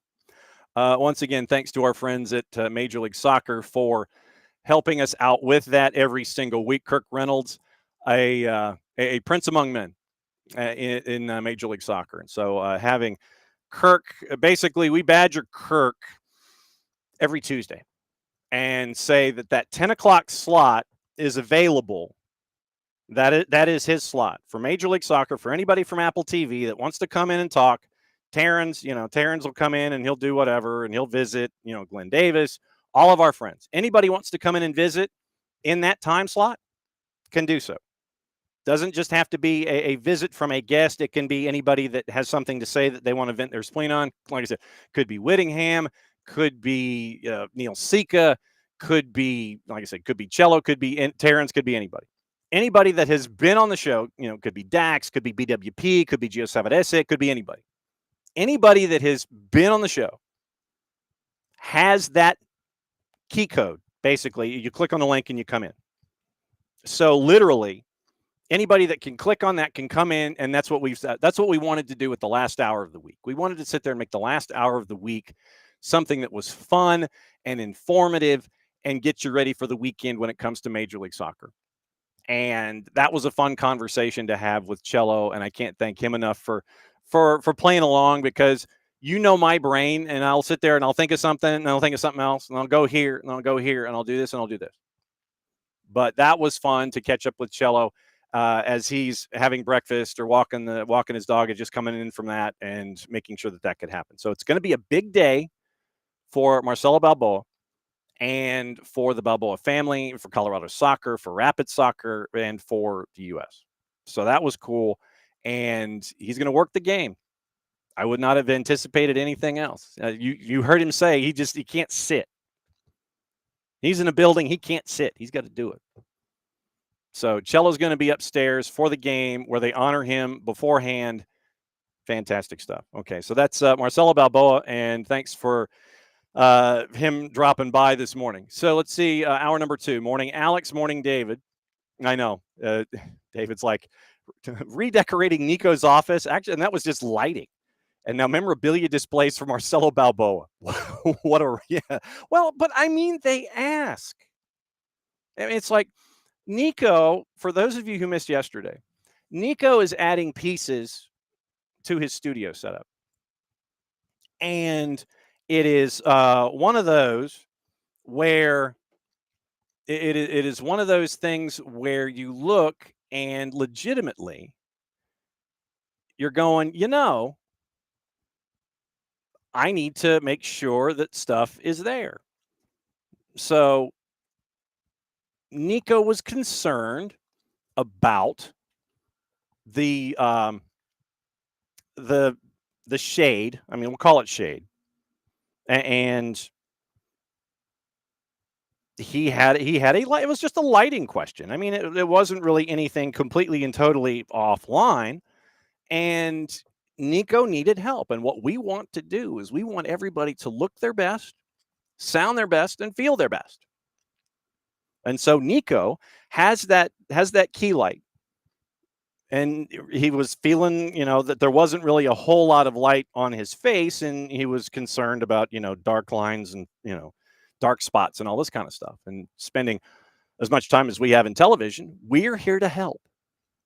We are here to help. So for Nico, legitimately, it was, hey, make sure you've got a light in your face and make sure that you've got a fill or a secondary light that you can have as a bounce to make sure everything is A-okay. And so if people want to see your imperfections, they can see your imperfections. It's not anything that gets added because the room is dark. So that was where Nico was concerned. And Cello is trying to build his office. And so any helpful hints that we can give, whether, and that looked like that wall behind him looked like it's going to end up being a lot of jerseys. I don't know because scarves, unless you pound them into the wall behind him, that's probably going to be a lot of stuff that's hanging in glass cases and things like that. That looks like that's glass cases and shelves that's going to be going on behind Marcelo Balboa. So that's what I think is going to. So we're anticipating what it's going to look like. And it's just helpful hints. Good housekeeping, better homes and gardens, that kind of stuff. That's what we're here for. We're helping Nico out. We're helping Marcelo Balboa out as he's building out his new space. And if you are in Colorado, get there early. 2,000? I think Cello's right. It's not going to be enough. And so the big takeaways from the conversation with Marcelo Balboa, he's looking forward to a big match. He is thinking that it's going to be Yappy and Calvin Harris as the below the radar folks that will be key to the success in Colorado consistently. He's anticipating a wounded bear coming into Denver and Atlanta United not having one on the road. He says you got to win sometime. So Colorado's got to be ready for that. Thinks that Chris Armas needs a contract extension or a renewal at this point since he's in the last year of his deal. And we got the good Chris Henderson story. But he is also confident in he said the Hendo and Log, which sounds like another cop drama from like the 80s or 90s. Hendo and Log. So got a good Chris Henderson story out of him. He's confident in Hendo and Log and what they have at the table with Atlanta United going forward. So that's great to catch up with Marcelo Balboa once again. Thanks to our friends at Major League Soccer and Kirk Reynolds for making that happen. We do have news from a club. NYC acquires defender Raul Gustavo from Ferencváros TC in Hungary. Contract through 27, options 28 and 29. And a 26-year-old center back joining the team pending receipt of the P1 visa. Brazilian defender joins from Ferencváros, 24 appearances, 2 goals across all comps. Played a key role in helping Ferencváros win the league title last year, featuring in Europa League. Quote from sporting director David Lee is rather long. And Gustavo begins his professional career at Corinthians. Came through the academy, 53 appearances, 6-3 across all comps. Libertadores, Sudamericana. Spent time on loan with Bahia, 18 matches. Quote from Raul Gustavo. Once again here through 27, options 28 and 29. So that is the early piece of news from NYC. Once again, you got about a week left in the window for Atlanta United and for Major League Soccer for teams to make their hay into this secondary transfer window. So we'll see what happens there. Okay. Last half hour of the show. And time to get into Major League Soccer, time to get into your juice boxes, time to look at your previews, time to look at what things may look like for Atlanta United as they get ready for Colorado and all the other matchups in Major League Soccer. So let's run through the juice boxes for all your matchups and get you ready that way for anything and everything going on in Major League Soccer on the weekend. Scrolling down, finally getting to click. Okay, so here's the deal. We got to go through. Ooh, that's the other thing we got to figure out. Do we have our announcers? Obviously, we know that that Cello is going to be on his match, because if he wasn't, then that would be kind of strange. And let's see, do we have Son? We got a bunch of things. Player of the match day, moments of the match day. No, we do not have announcers there. And MLS on air. Do we have anything MLS on air? Let's see, match day 28. That was last week, so we need match day 29. So we need match day 29 announcer assignments. And do we have them? The answer is, as we scroll up, it appears we may not. So we don't have the announcers for match day 29 yet. So, all right, so we will find the refs, and we'll go through the system, and we'll let you know who is navigating what and who is upstairs. Crews on duty for match day 29. So we'll go through juice boxes, and we'll go through assignments, and we'll analyze what we need to know when it comes to all the things getting you ready for match day 29 Major League Soccer. Okay, for tomorrow, Saturday, bunch of 7:30s, which basically means 7:40. So 7:40, CF Montreal, DC United. CF Montreal is favored. I mean, to watch CF Montreal and DC United, no offense, but I think you've got to be a fan of both, of either or both. That's a hardcore matchup. CF Montreal favored at a -104. DC a +257, draws a +263. And CF Montreal, once again, traditionally very, very tough at home. DC United is where DC United is in the standings. And, I mean, legitimately, this is a matchup where you really don't have a whole lot to talk about. Two teams at the bottom of the conference, and they're playing in Montreal. And DC, it is both teams at 19 points. Both teams identical records. Identical records through 26 matches. Montreal hosting DC United. The only thing separating them is goal difference, and Montreal has a 6-goal difference to the good with DC United. Montreal, by the way, has only won once at home. They are 1-7-4 at home this year. And DC United 2-9-2 on the road. Montreal's only won once. 1-7-4. My guess is this is probably going to be a draw. Neither team's going to be satisfied. 51 goals allowed by DC United this year. -29 in goal difference. So that's that matchup at 7:40. Charlotte and RSL. Charlotte is a -105. Draws a +273, and RSL is a +249. I will be intrigued in this one. And just in general, with all of the discussions that we've been hearing with Charlotte and Christian Kalina and Drake Callender and the future there, does this turn into any kind of a distraction? I mean, right now it would be Kalina, Callender, Bingham. And David Bingham out of contract at the end of this season. And so we'll see what happens with anything and everything there coming up in juice boxes. Bart Keeler dropping by in the final hour. So I don't know if good morning, John. I don't know if you saw this or not, but your university, WBGV, was the first hold on. Yeah. Uh-oh. He's got to talk. Well, I'll set up the story. So let me know if it's safe, as Bart has crashed. Hold on.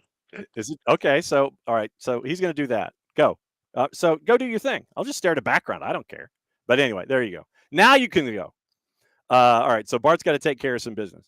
I was going to tell Bart that West Virginia is the first university ever to have an official mulch sponsor for the football team. And they put that on a Craftsman truck last week.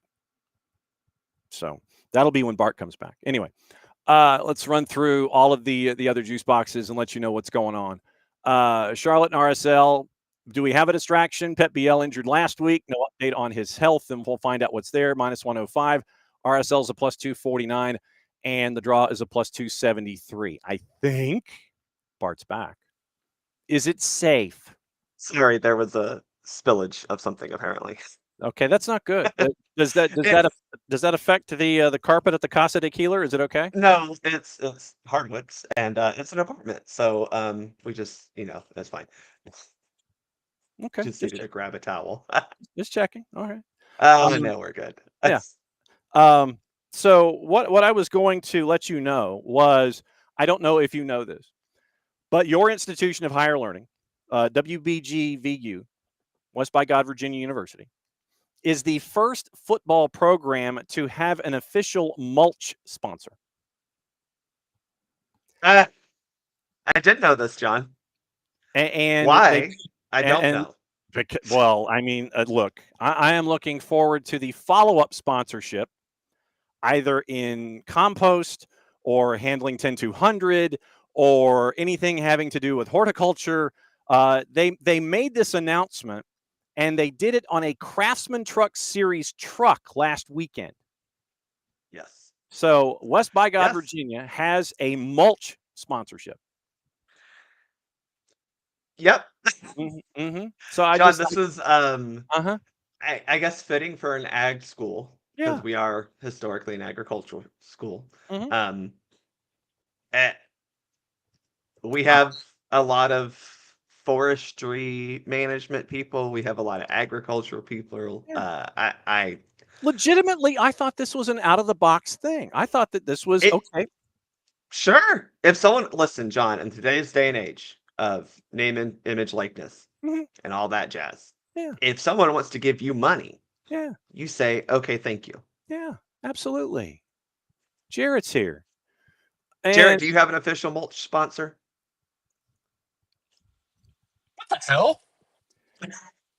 apparently he didn't know this. What the hell's that?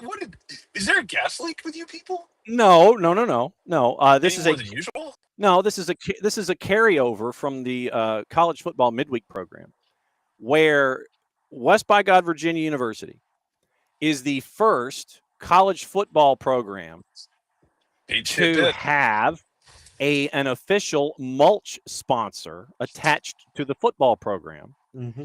And they unveiled this sponsorship in the NASCAR Craftsman Truck Series by sponsoring a truck last week, announcing said sponsorship. All of this sounds like the laziest Mad Lib anyone has ever written. Well, blame Rich Hall. I mean, that's what it.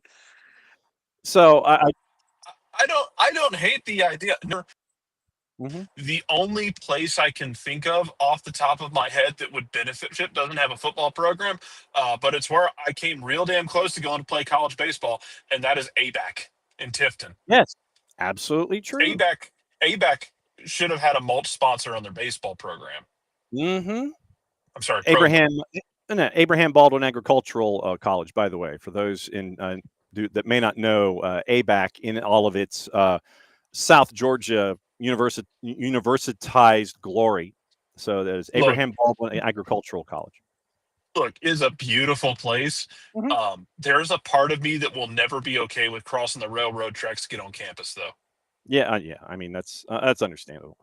It just wasn't for me. Also, I wasn't that good. I would have probably sat the bench for a year and a half, and 2 years of eligibility, and that would have been it. And I would have walked out of there with at best, a middling success rate in a pre-veterinary program. Although, if you want your vet techs, if you want veterinarians, that's not a bad place to go, because fun fact: ABAC has a really high success rate in their pre-vet program because they are a JUCO of placing their pre-vet people in both UGA and Auburn. Yeah. No, I mean that's especially because it's South Georgia. There's like you can't sling a dead cat without hitting a large animal vet or someone who wants to be one. True. Yeah. So I mean that's I mean, ABAC makes a lot of sense. One of the finest institutions in the Southeast and UGA. So. No doubt. It is that time of the show where we run through the juice boxes and get your pennies for your thoughts in the matchups coming up this weekend. Obviously, we do have the bat signal out, so if something happens, then do not be surprised if the bat signal is and the garage door is opened here in the final 30 minutes. All right, so dangerous. And that's the idea. The matchup that we kind of blew past was CF Montreal and DC United. CF Montreal just fired their sporting director. Yeah. And the guy their sporting department is now going to be headed up by two of the children of Saputo. Yeah. So in case you're wondering how it's going in Montreal. Yes. What could go wrong? I know exactly. No matter how miserable you feel as a fan, no matter how down on your team you are, there is always somebody else who, while you are stepping on a rake and doing a sideshow bob, there is always someone who is stepping on a landmine instead. Mm-hmm. It's just the nature of the universe. And yes, for you Atlanta fans, that is Montreal. Mm-hmm. And so that is where that matchup is. I said you really had to be a hardcore individual outside of those two fan bases to go and want to watch that matchup. So that one is in the barn, literally. And so, Jarrett, Charlotte's a -105, draws a +273. RSL at the bank is a +249. What say you? I would say Charlotte in this game. Charlotte has been by one way or another, they've been pulling results lately. They pulled one in Cincinnati last week, excuse me. And that took like a vintage Kalina performance in net. That game easily, if that game had been 3-0 by the time Todd Bryan-Anunga curb stomped somebody's calf muscle and got sent off, if that game had been 3-0 Cincinnati, I would not have been mad at Kalina because he made 2 or 3 saves in that game that were bonkers, which makes me even more confused, Bart, because we haven't talked about this, makes me even more confused why they just traded for Drake Callender.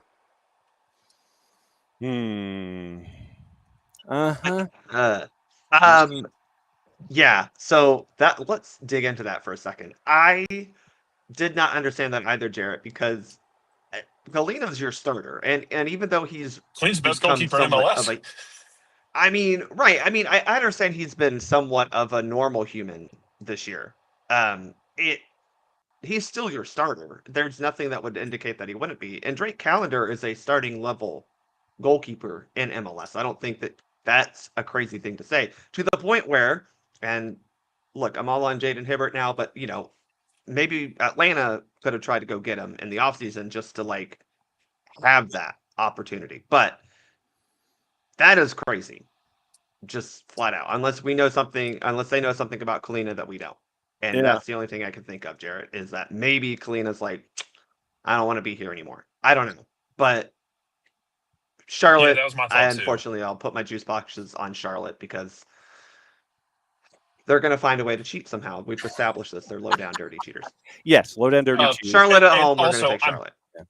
I'm fairly certain. I think Diego Luna's out for this match as well.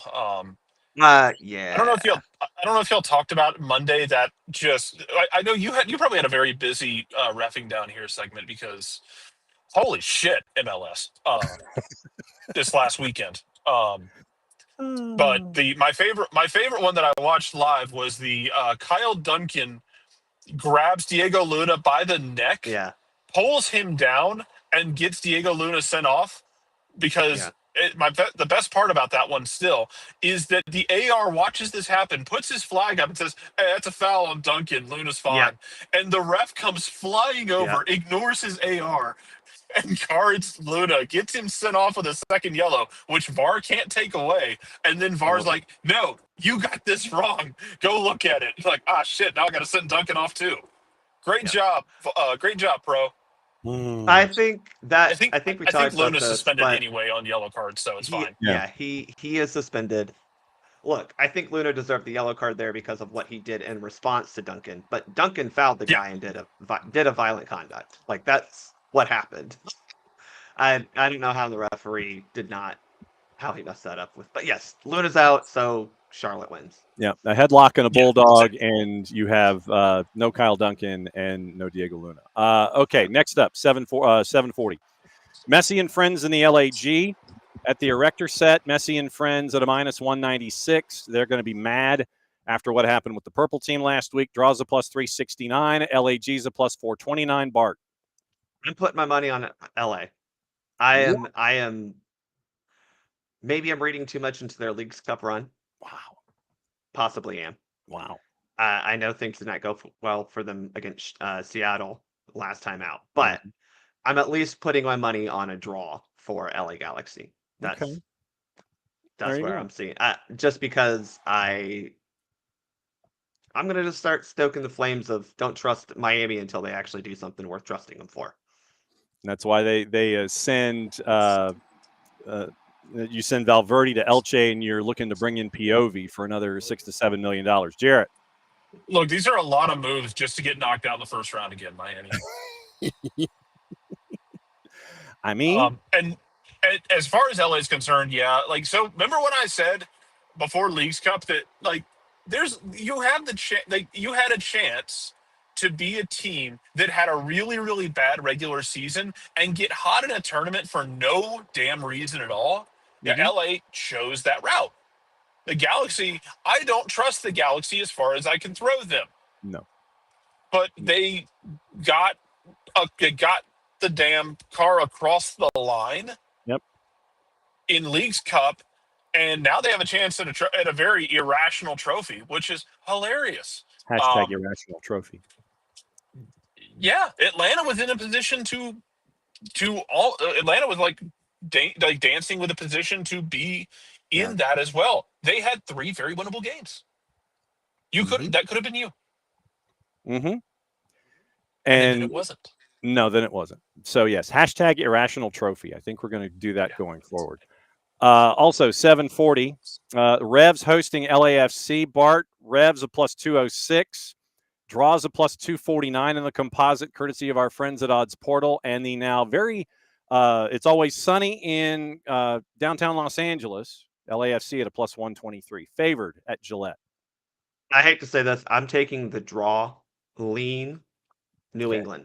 Wow. Because LA is still in that struggle bus area for me when it comes to getting positive results. Obviously, a draw on the road is not a bad result by any stretch, but I don't know. Maybe a certain new acquisition for New England will help them.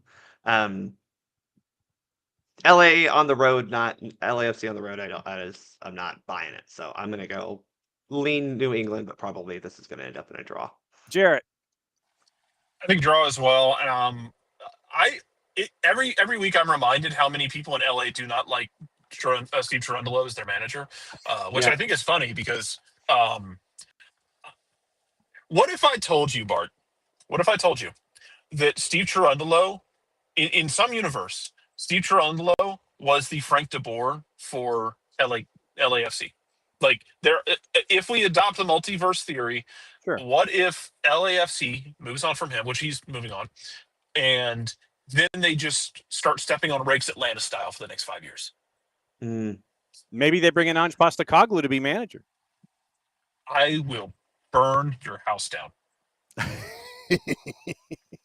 What if Atlanta brings in Ange Postecoglou to be our manager? I will build you a new house. Oh man, I love that. I love that, man. It would have been much easier if the Kyogo thing had actually worked out. Yeah. Whatever. Yeah. Or we could have just gotten Dejan Joveljic instead of letting him go to Kansas City for a fraction of the cost you are paying a guy who is missing open nets right now. Be that as it may. What if we signed veteran MLS players instead of guys who just did all right in League Two? See, look at all of these questions that are being posed by you two this morning. I'm like literally in the car driving to Commerce City right now. So yeah. Yes. I'm gonna go watch all this live tomorrow. Yes. I was gonna come with you, Jarrett, but then I decided I'm not putting more time, attention, and money into this team. So I'll be in Raleigh, North Carolina, as of 5 o'clock today. So, okay. So you're gonna go watch. No, this is like This is an 8-hour drive for me through like southeastern Utah, which is beautiful. Yeah. It's going to be a beautiful drive into Commerce City. Yes, that will be gorgeous. Yes, Red Bulls in Philadelphia played each other a couple days ago in a separate tournament, and Oluwatu Makanya scored to have Philadelphia advance in the Open Cup to take on Nashville in the next round in the semis. They get to play each other again, this time in Harrison, New Jersey, on that chewed-up surface, and Red Bulls are a slight favorite. The Juice Boxers at one point basically had both teams at the same number in the composite, so I don't know if they didn't know or didn't care, and the draw option was a plus 252. So Philadelphia Red Bulls, within the margin of error for either to win, draws a plus 252, Bart. I'm going with neither team is finishing with 11 players. What's the betting line for that? Let me see. Well, let me see if there is a prop. It's probably off the board because it's too easy. Yeah. I do think New York, New Jersey, whatever we're calling them. Sure. I do think that the old Metro Stars beat Philadelphia in a grudge match at home. Plus 2.5 is a minus 142. Plus 3.5 is a plus 167. So they're looking at something in the 3 goals for your flip from one to the other. Thanks, Abby. Stay as cool as humanly possible down there in South Florida and stay away from the erector set. Jarrett. Give me the draw with this. That was a I don't know how much of that game y'all watched the other night. That was a straight tequila game. Uh-huh. It was rough, and it ended with Philadelphia scoring the winning goal when New York's goalkeeper possibly blew out his knee. Yeah, AJ Marcucci. Yeah, it just screams like everyone here is exhausted from the fight. Let's just get out of here with a draw, unless somebody does something stupid. Yeah, that's absolutely true. I'm thinking it's going to be a draw just because I would anticipate something of a rotated lineup for both sides, and we'll see what happens.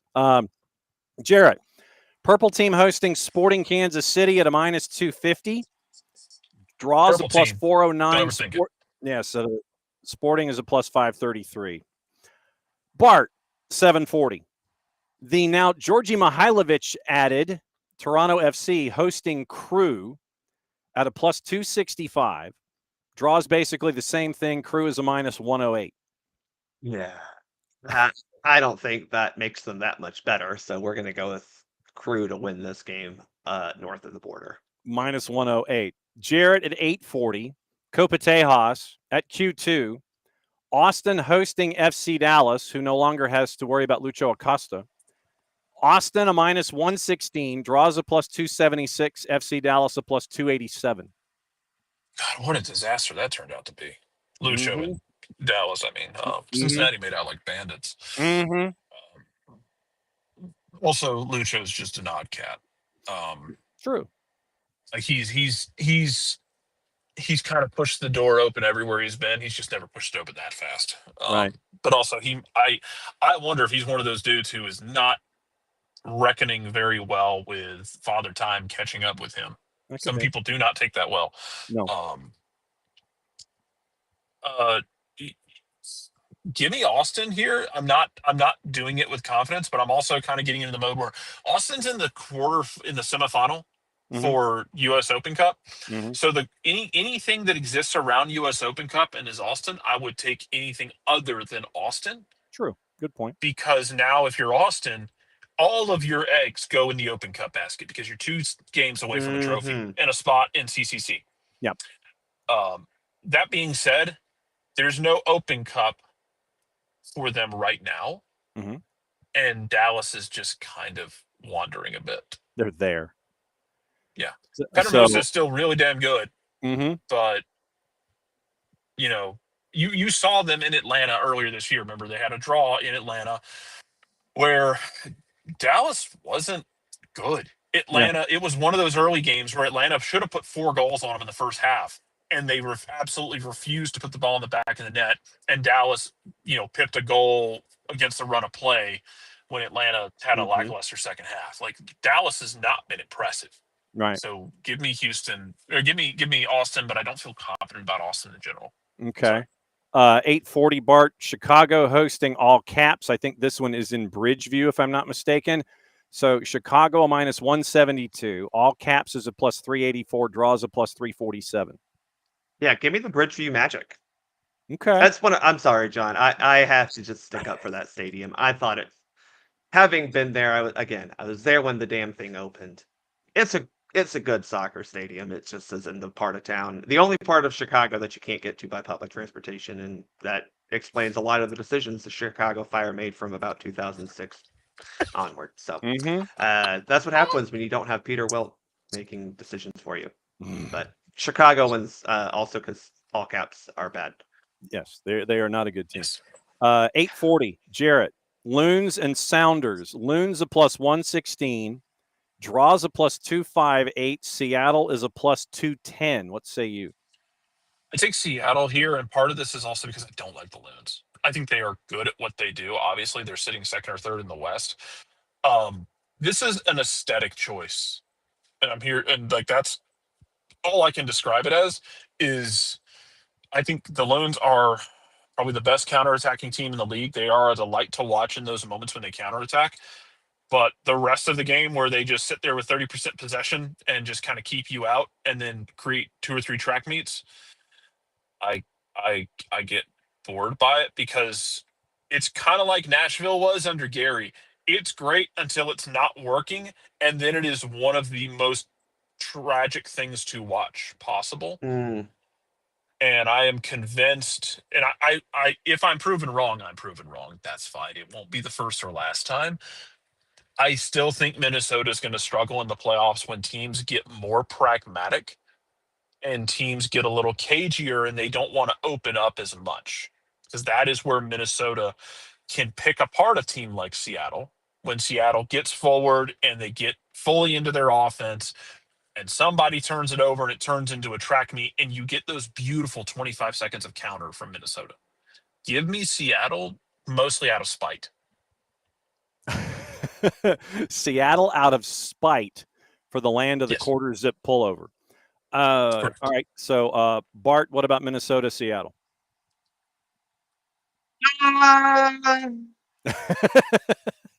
He's just kind of like, eh. Well, I kind of agree with Jarrett that I think Minnesota might be a little bit of fool's gold overall. Feel the same way about Charlotte, by the way. Well, yes, but is that a fair statement about how you feel about Minnesota? Is like, yeah, they're good, but they're not like. I don't think they're this good. Yeah, right.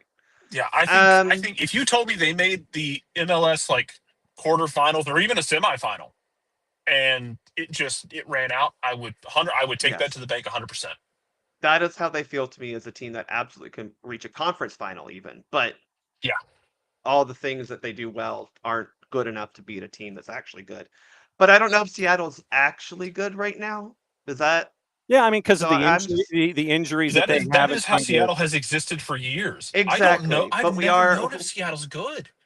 But they still finished top 4 in the West. Yeah. But September is coming, and therefore Seattle's going to suddenly be good. So I don't know. I'm going to go with Minnesota at home, just because the at home part. Yeah. But I don't feel super confident in that. But I'll go Minnesota at home. Okay. Seattle Sounders, the Gordon Lightfoot of MLS. Yes. September rolls around and it gets real. Yeah. Yes, absolutely true. 10:40 Bart, Portland hosting FCC. Portland a plus 164, draws a plus 248. FC Cincinnati on the road is a plus 150. I want to lean Cincinnati. I feel like Cincinnati is a good team that hasn't played up to its level this year, which is crazy because they're still pretty high up in the Eastern Conference. But Portland, to me, is not a great team. And they don't have Santi Moreno anymore. So I'm gonna go with Cincinnati. I think they can get the job done on the road. Jarrett, Sunday, NYC hosting Nashville at a plus 141. Draw is a plus 236. Nashville is a plus 185. Give me the draw here, and I really like Nashville, but also, again, it's on a U10 pitch. Weird things happen up there, and it's not just to Atlanta. Like, there's a reason NYC has always had that record at home. I feel very strongly that Nashville is one of the best teams in the East. Whether or not they peak too early remains to be seen, but I like them a lot. I'll take the draw, though, just because it's on that pathetic excuse for a soccer field in New York City. And it is Yankee Stadium's U12 pitch, not Citi Field. Sorry, City's not paying us. No, we called Shea. That's fine. They deserve that.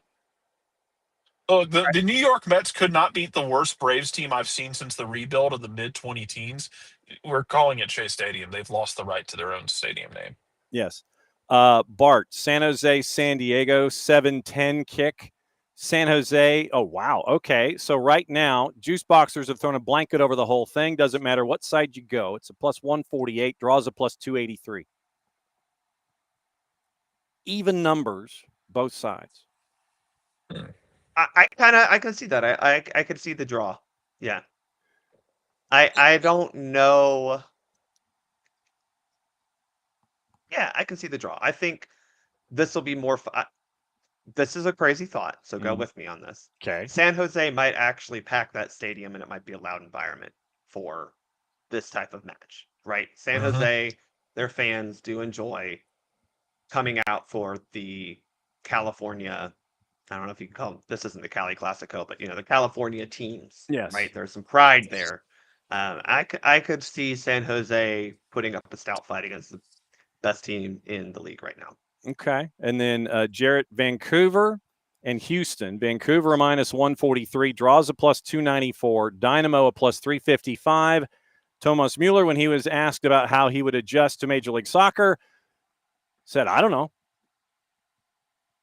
Accurate answer, and like the most honest answer we've seen from a European player coming to MLS. Like, how are you gonna adjust? Like, I don't know, man. Like, it's gonna be different.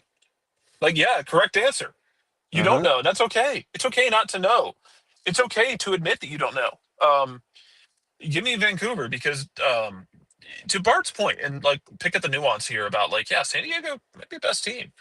See, Vancouver might be my favorite to watch though for most fun. I don't know if they're the best, but I find Vancouver to be an absolute delight to watch. And now they've added Thomas Mueller, who they will integrate in some way, shape, or form. You give me Vancouver here. Okay. Over the fighting Benny Balls. Yes. So ref assignments, courtesy of our friends at Pro, and this is where we lean into Bart and his expertise and Jarrett and his from observational areas. Charlotte and RSL has Tori Penso in the middle, Brooke Mayo, Logan Brown, Gerald Flores, Evan Jurasevich, and Tom Supple upstairs. Messi and Friends and LAG. And let me adjust things quickly. So if there is a particular matchup, let me run through who's the man in the middle. And if you want to stop and talk about a particular matchup, just go. Drew Fisher's in the middle for Messi and Friends and LAG. Lorenzo Hernandez in the middle for Montreal and DC United. Marcos de Oliveira's in the middle for Revs and LAFC. Ismir Pekmich in the middle for Red Bulls and Union. Ricardo Montero Araya for the Purple Team and Sporting. Chris Penso for Toronto and Crew. Copa Tejas has Armando Villarreal. Jair Marufo has Fire and All Caps. Malik Badawi has Minnesota United Seattle. Victor Rivas, Ian McKay, Stephen McGonigal, Timothy Ford is your fourth for Colorado and Atlanta, Jeff Gamble, Robert Schapp upstairs. Rubiel Vasquez for Portland and FCC. Sunday, Philip Dujic is in the middle at Yankee Stadium for NYC and Nashville. However, Sergei Demyanchuk is your fourth. San Jose and San Diego, Joe Dickerson in the middle for San Jose and San Diego, and John Freeman, no relation, for Vancouver and Houston. What do you think about those assignments? Which game did you say Tim Ford was the fourth official for? Oh, hang on. I dumped out of it. Give me a second. Sorry. So Tim Ford is the fourth for, it was down toward the bottom, if I remember correctly. It was. Colorado and Atlanta United. Oh, that's right. Okay. Well, that won't affect LAFC anyway, so we don't need to talk about that. I'm kidding. That's silly for the people to be making such a big deal out of this. Did you say that? Did you say that, sir? That it's silly that people are making such a big deal out of this? Yeah. I mean, it's a 7-year-old. Okay, here's the thing. All right. In theory, right? Just go with me here, John. Sure. All right. Pretend Bart has gone through all, in all of my years of refereeing, I actually was able to advance because I took the time and effort and money and decided that that was going to be my career. Sure. Do you know how hard it would be for me to not want the soccer team of my hometown to be decent? Mm-hmm. Do you know what I'm saying? Yeah. Like, it's different than a lot of other countries where, look, I can like if I were living in London, right? Sure. I could detach my Arsenal fandom from my job as a referee because Arsenal will be fine without me.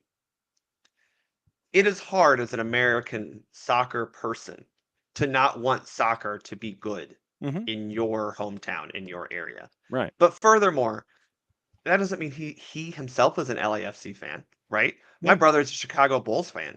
I don't give a 2 cents about the Chicago Bulls. We already hit the explicit rating with you folks already, so it's okay. So I don't, that's like, okay, his kids enjoy going to LAFC games, probably because they live in LA and it's, around LA and it's a good place to go. Like, it's blown out of proportion. And look, I think they need to investigate to make sure. I think that's due diligence. That's fine. But, I mean, I referee clubs that I played for as a kid, right? That doesn't mean I want GSA to win every game I referee. I don't care, right? I mean, I'm past that as a referee, but I still want GSA as a club to be like a good thing that exists because I want soccer to be good. And I just think that people are making a big deal out of this.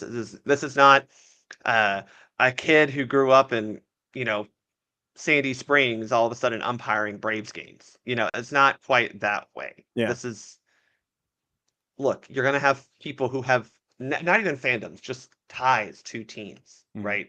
And yes, the league needs to do a good job of making sure that they're not refereeing games that may impact them. Certainly don't want to referee those games. I think that's something that, the league and pro need to be making sure they're doing. But this is just, I'm sorry, this is blown out of proportion. It's a non-story, in my opinion. It's not, what's his name with Liverpool, a year ago. This is not that situation. David Coote, yeah. Thank you.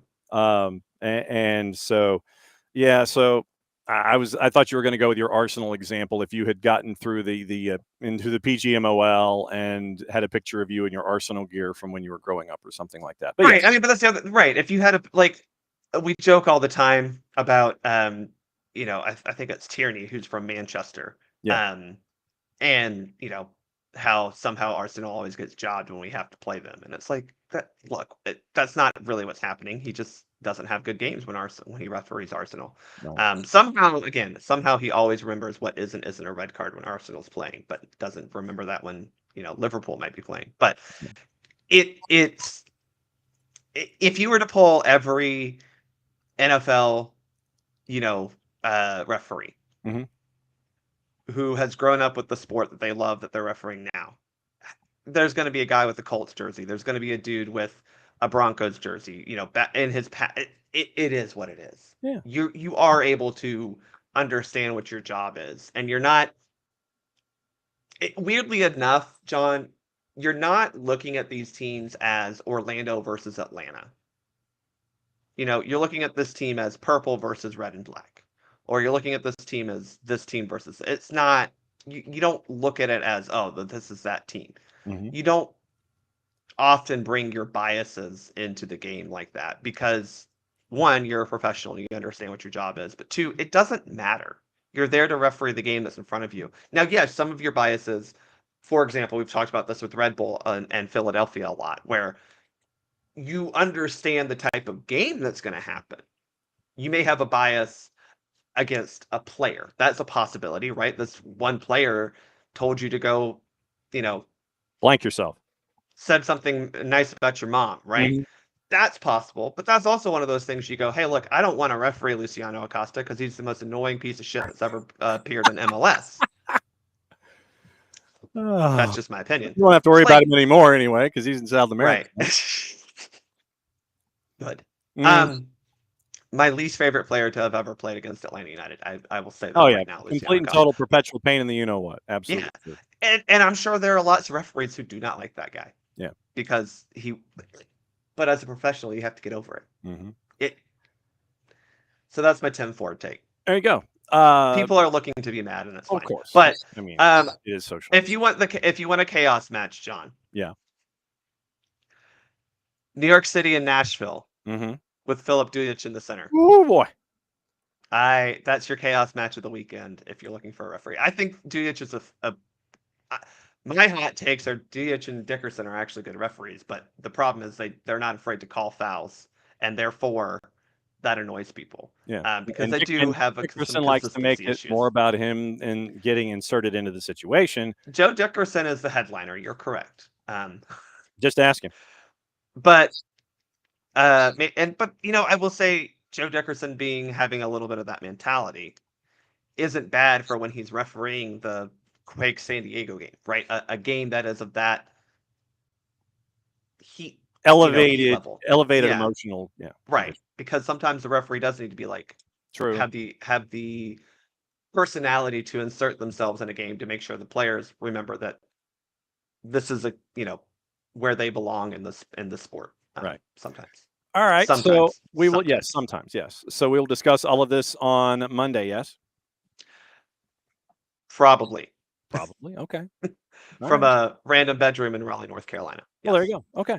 All right. Well, I had this time taken off, John. At the beginning of the year, I said, I want to go to Colorado and watch Atlanta United play Colorado in Denver. Right. Yeah. Sounds great. Oh yeah. And then I didn't want to have to pay for a flight and a hotel and all that stuff to Denver. So I'm going to go visit a friend in Raleigh, which is why I'm drinking out of the Carolina Core Cup. Not quite the same, but it's the closest thing I have to it. Yeah. You got to work. You got to work on your courage. You got to work on your courage gear. I may have to go see if I can grab a courage thing while I'm up there. We'll see. All right. We will catch up with you again Monday, hopefully in some random casa in Raleigh, North Carolina. Yeah. At 10 o'clock. Yep. Yeah. All right. Be good, my friend. Bye, y'all. Have a great weekend. There goes Bart, and that was everything involving Major League Soccer. Thanks to Marcelo Balboa. Thanks to Jose Silva. Thanks to all of y'all. It's been another great week, and we'll be back at it again Monday morning, and we'll do it all over again. Talk about what happened with Atlanta and Colorado. Go through all of that. We'll have Abe and Bart, and we'll go through cards and calls and anything else on your mind. Once again, thanks to all of you folks for making it another great week. And because it is the end of the week, you know what that means. It is the end of the week, so that means only one thing. Mucha plata, y'all. Play it safe. Enjoy. Be safe. We'll catch up with you soon. That means I get to play this. The war was on. The keys on the typewriter had sharp points that kept sticking into our fingers. The dictating equipment started asking us questions, and our beepers sent electric shocks just through our body like a cattle prod. Out in the warehouse, the trucks kept banging into the docks, not even thinking about stopping. Oh, our frail bodies were strapped to the chairs, and our chairs were chained to the desks. Our pleas for justice were ignored, and the end seemed near. But we busted our slave drivers' little bitty balls. We've charged out of their brick fortress. The streets are ours. Be gone.